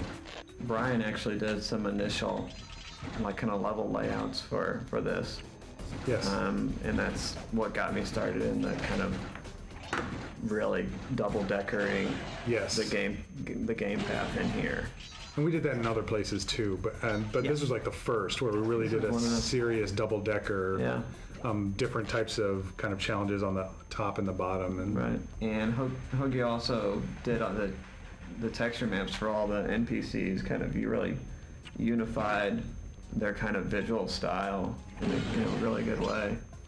The main problem for our levels, I mean, my goal is to making it not dark, but give it the night sense, and especially like this level is the interior, but you still get the night light. So it was pretty difficult for me to do the lighting at first. Was there? I know we've changed lighting models. 3 times? 3 times. Right. So each time you got to learn the new tricks of the new lights and then change all those out. Right. That was kind of difficult at first, learning through the new lighting system. Mm-hmm. But it really helped the visual, since we have the shadow. Most of the game doesn't have the shadow system, so shadow turns to just a black. They cannot make it to the colors, and thanks to our programmers that made it happen. When you collect the key on this level or any of the other levels, you'll notice that the background kind of completely goes dark, and we kind of go into this letterbox and show you this animation of Sly picking the key, and it's kind of funny. We use this alternate lighting model to darken everything else at this very base level. It was a weird kind of just hack feature I put in to just darken everything. But then you have to say, well, I don't want to darken Sly because he's the one collecting the key. So Sly is actually marked as like, don't darken me, but he's the only thing in the whole game that's marked that way. Oh, and the key is marked as don't darken me. But everything else in the game gets darkened by this alternate lighting model when you collect your keys.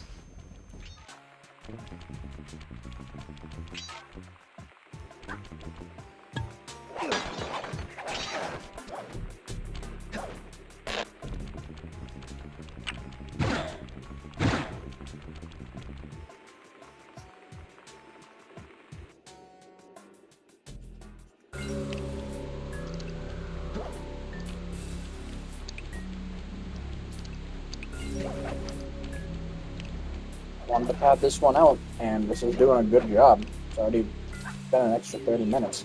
Oh, whoa, that would have been bad.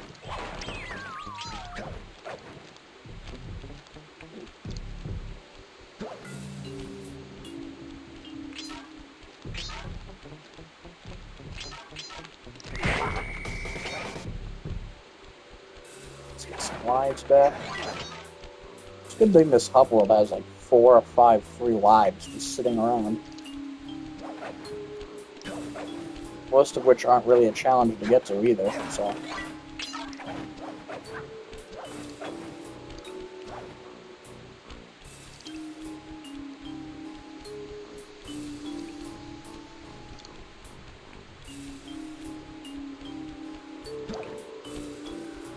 The only ones left for this area are the machine and then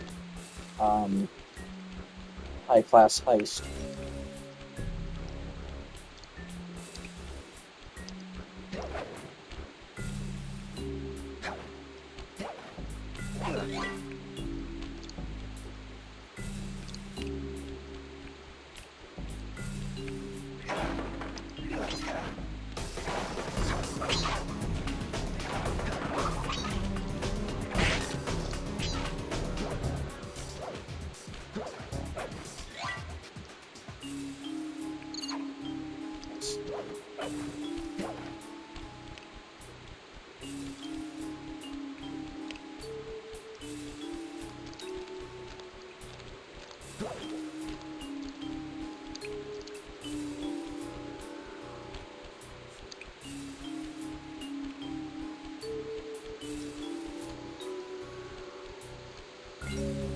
Okay.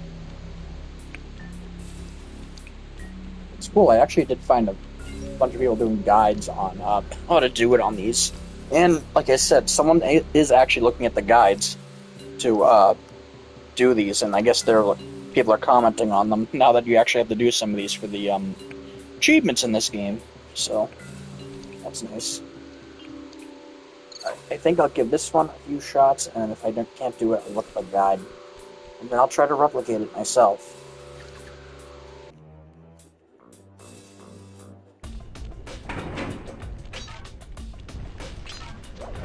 I am not a speedrunner, so you have to keep that in mind. I'm not an expert in trying to find out the best tactics and whatever have you for getting through levels, so...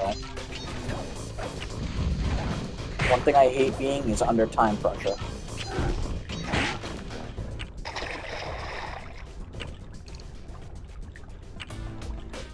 I do kind of wish they didn't take the lives away from me, though. Apparently they probably could make it so that doesn't happen, but since they make it so that it takes away your damn lucky charms, then you pick up the item. But yeah,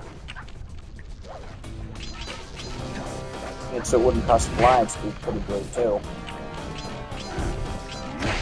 Kind of like how it is in Crash Bandicoot, mainly like the Insane Trilogy, where if you die, it doesn't take you a lot. It doesn't cost any lives. But when you pick up the clock item, the time trial item, you don't lose. You lose Aku, just to keep things balanced, so you can't just breeze through it because you got him from a previous level.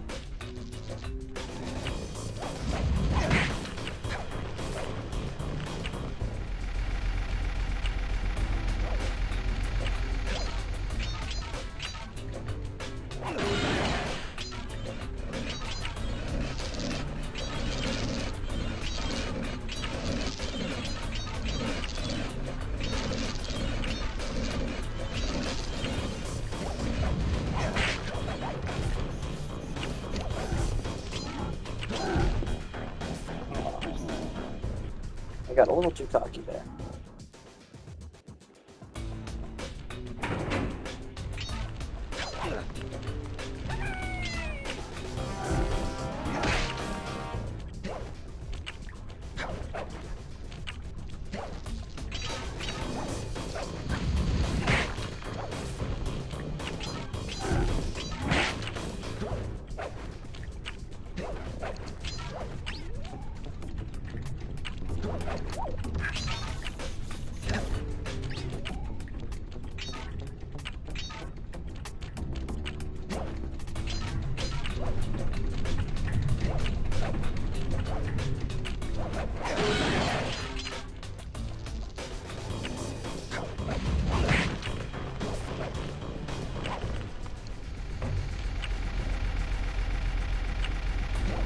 Tried to speed up the fall a little bit there, but didn't go as fast as I thought I would.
It's gonna cost me this money.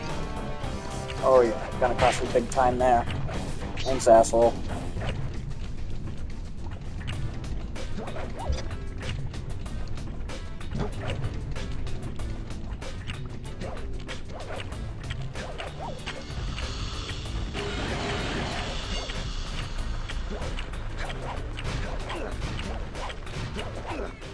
If I didn't get hit by that one guy, I would have made it.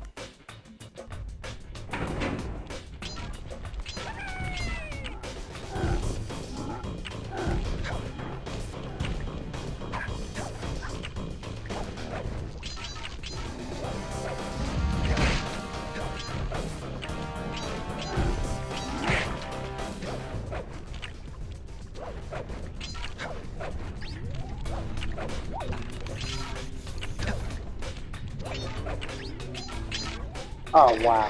Okay.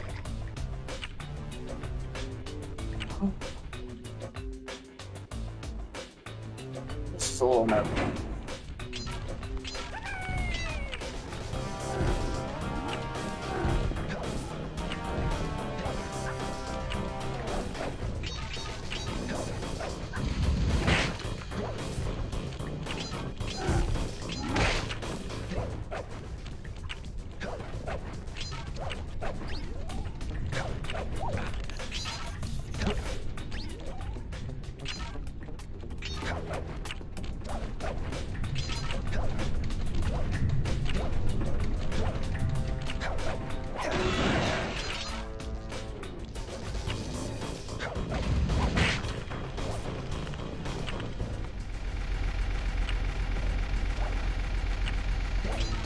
Doesn't matter if I dive or not.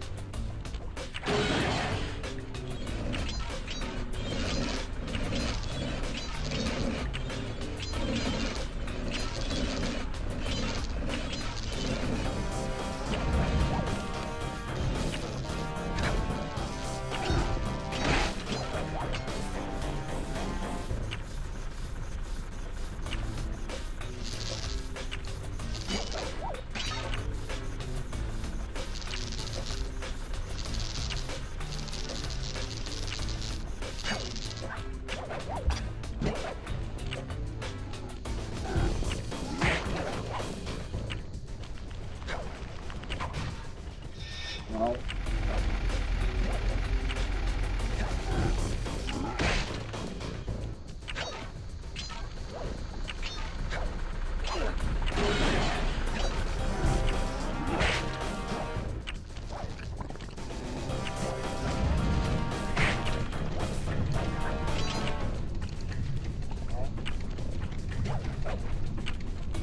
Let's see myself making a disc. I'm gonna try.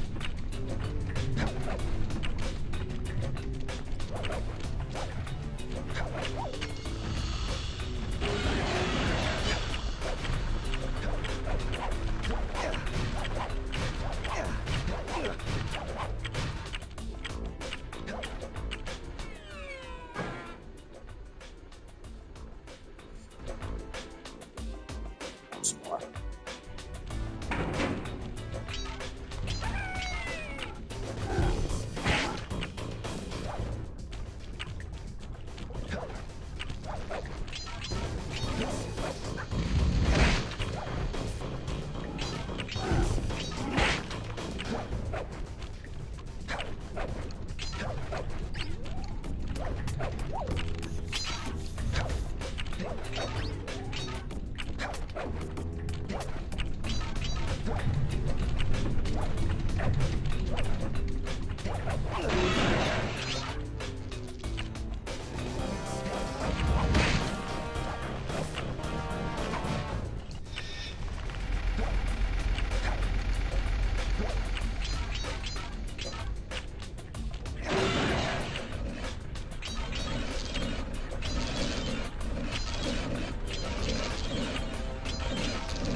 Oh, nice. Oh, did it.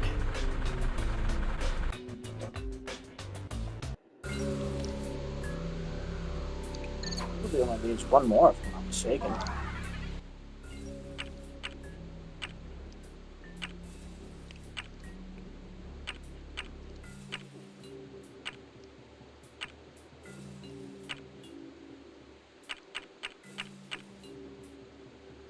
Nice. That one's the one that's one.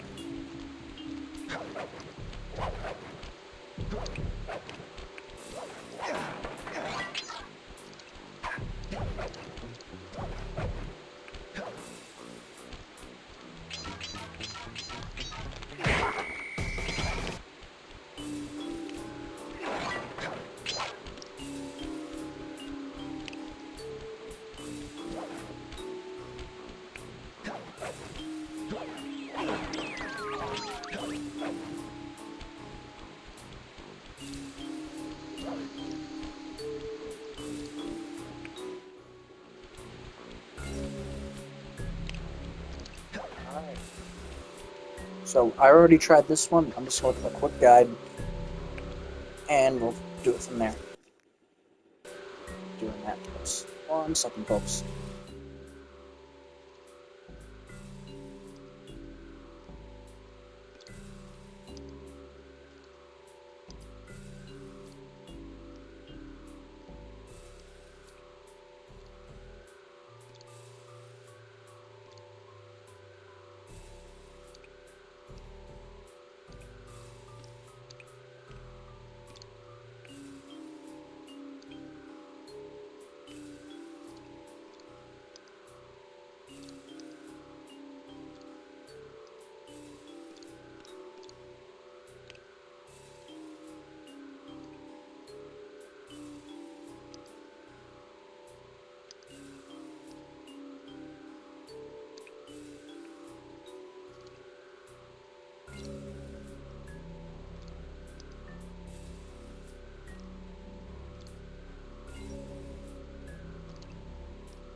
Alrighty, I am back.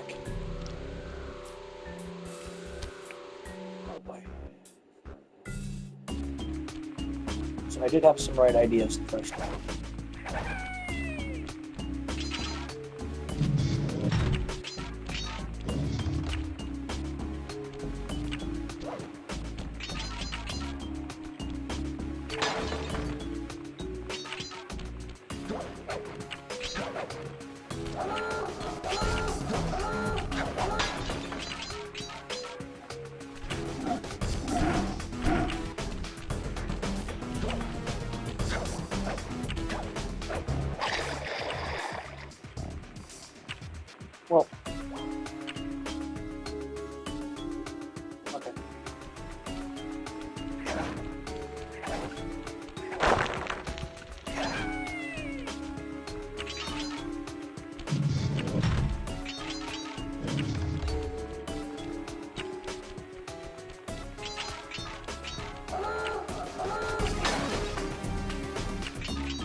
Hey, Jen. Oh wow, I did not notice the timer actually counts down faster when you activate an alarm. I did not know that. It's fine. If anything, I'm getting close to ending this stream, but I'm probably going to start another one soon afterwards. Just do it, like episode 2. Just keep this crazy train rolling, pretty much.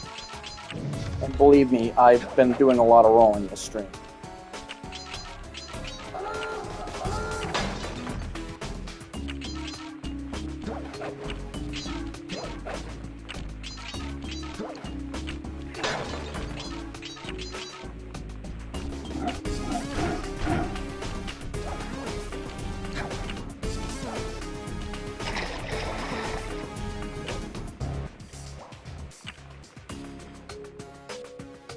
So, Jin, they remastered this game for PS5 and PS4. It is not the same trophies from the PS3 collection / Vita collection. It is actually, they've actually made them difficult. I've done some crazy skips already on one level in particular. I pretty much skipped most of the level. With one trick, just to give you an idea on one of the achievements was. And there's actually an achievement relating to the Master Thief challenges now. So yeah, not easy.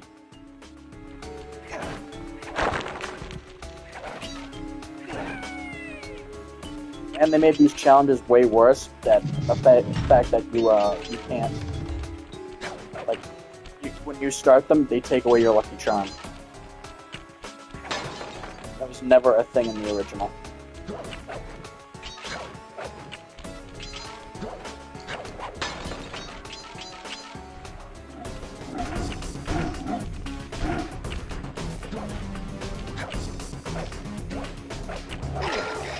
Not getting that lily pad now.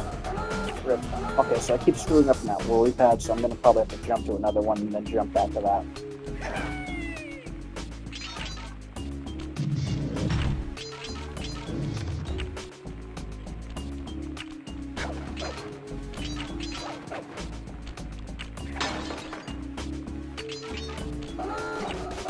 Not mean to do that.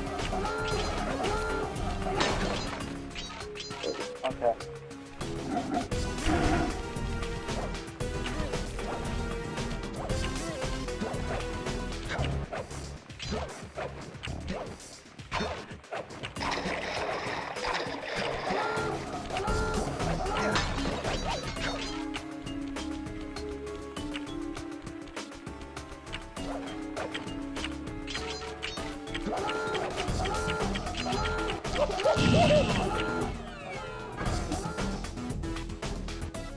Is that going to cost me one of my lives? I can't tell.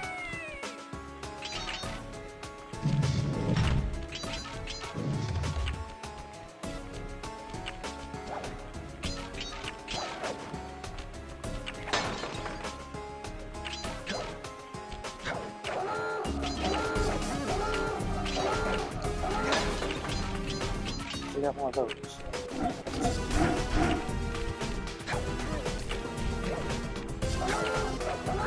Yeah, this one's pork.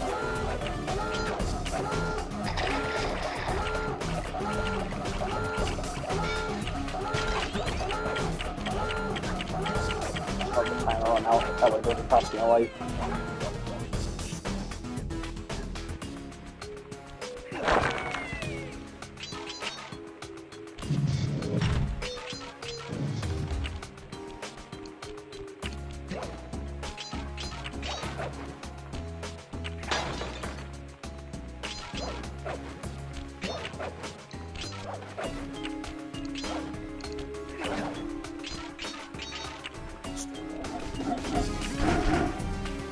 Of course that happens.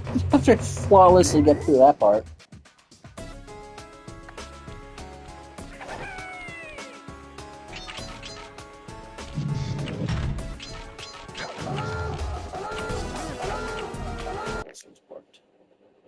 Wait, I can rewind, that's right.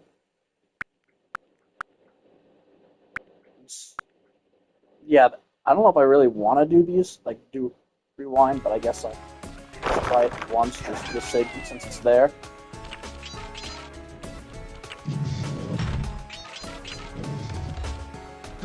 That feels like cheating to do that. Probably is. Yeah, don't expect me to do that.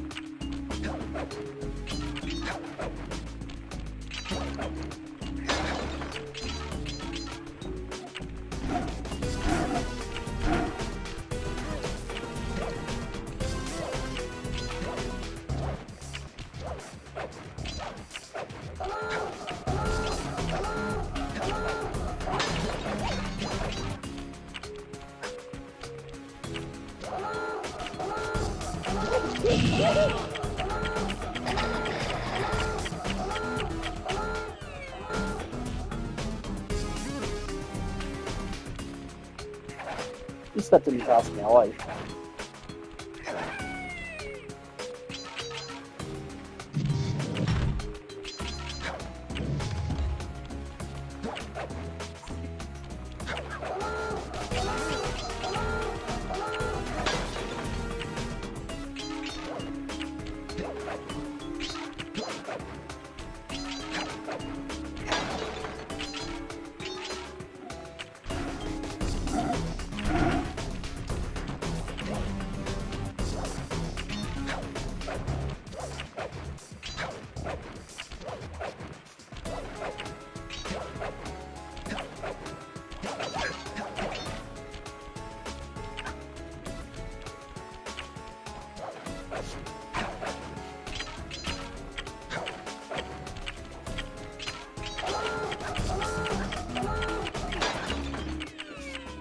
Close. Getting it down. Okay. Here we go.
Oh.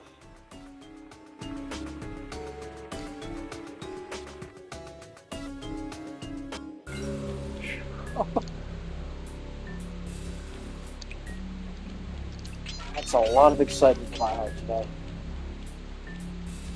I did not do good on being under time pressure.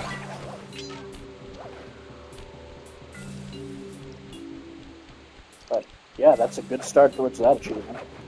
All 6 time trials, and I only need like 10, I think, unless they want me to go through the whole game, and that's going to be a bit more difficult, but yeah.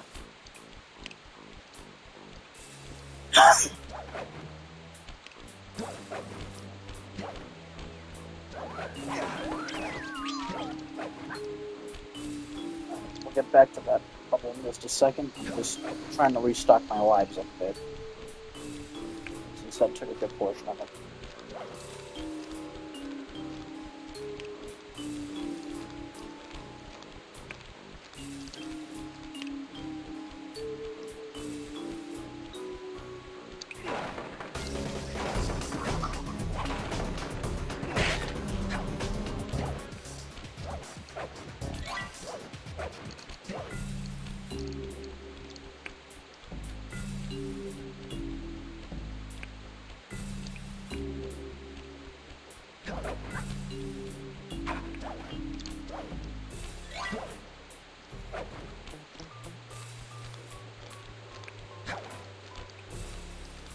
Alright, let's take a listen to the dev commentary.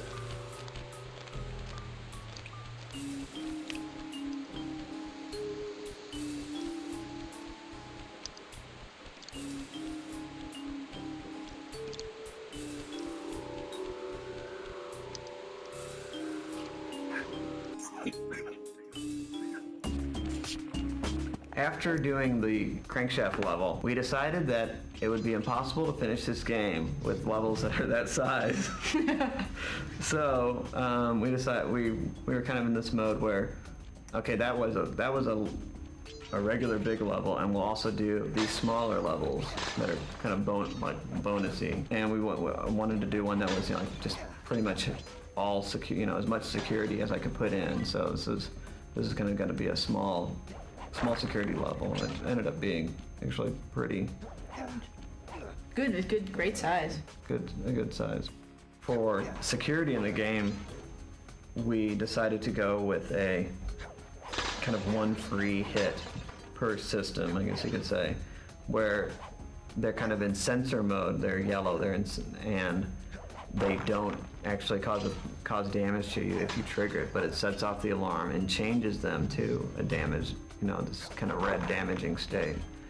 And we primarily did that, you know, for inexperienced players to give them an extra, you know, an extra chance to get through instead of just burning and just hurting them every time. And also because we like the idea of you running around while the alarms are blaring, and it's loud, it's a little disorienting. It's something, if it immediately burned you, a lot of people would probably, you know, like die then and wouldn't get that experience of running around while the alarms are blaring. So we thought that was a good thing. So we switched to the kind of one free hit, I guess, per system.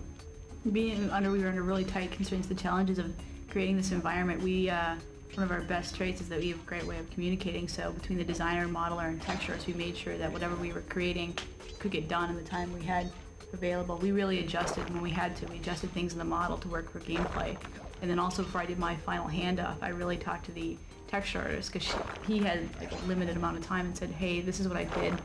You know, and I really tried to model it toward him being able to texture it in a fast period of time and also look great. So it was really great. We really talked about, and we learned a lot about our game designer process through this. After this, Rob started doing almost all the elevation final, doing any turns, adding any elevation changes, and so it really helped the whole process. And this is also I think our last level that had split collision versus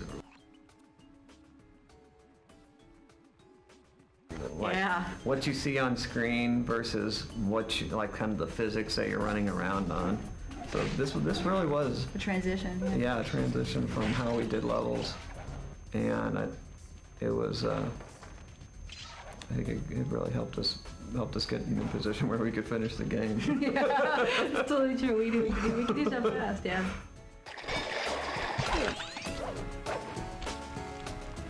I have never seen two lives spawn in the same level from breaking objects, in the same run.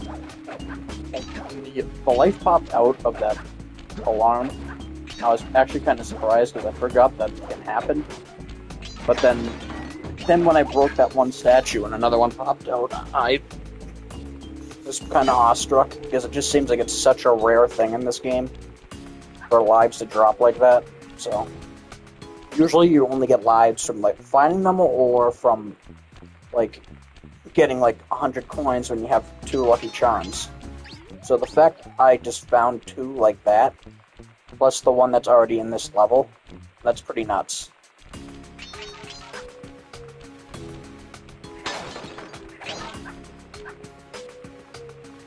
Anything else to break? Oh, you can still break those over there. Whatever. Yeah, that's literally all the dev commentary for this this area. Alright, I'm gonna go grab these lives, and I'm gonna end the stream, and I guess I'll start the stream up again soon. And we'll go into Mesa City. So let me get the rest of the items right here.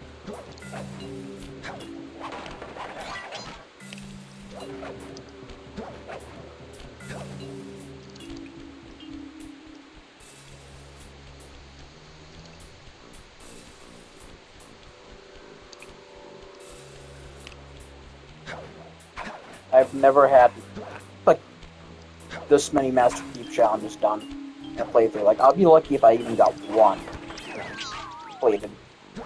And here I am with already 6 underneath my belt. I knew there would be a day when I'd return to this game and give it a shot just to see if I can do it. And this might be the run. This might be it.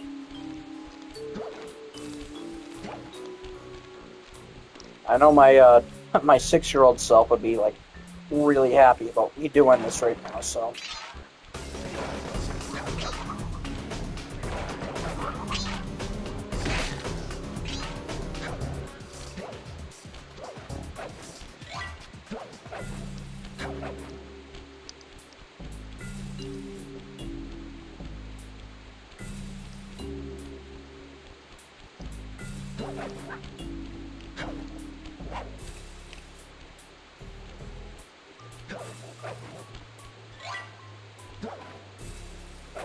Goes into all the lives in this area, unless there's like one, like a 5th one I'm somehow either never found or I'm forgetting. But I don't see any more areas it could be, so. Alright, let's head back to the hideout.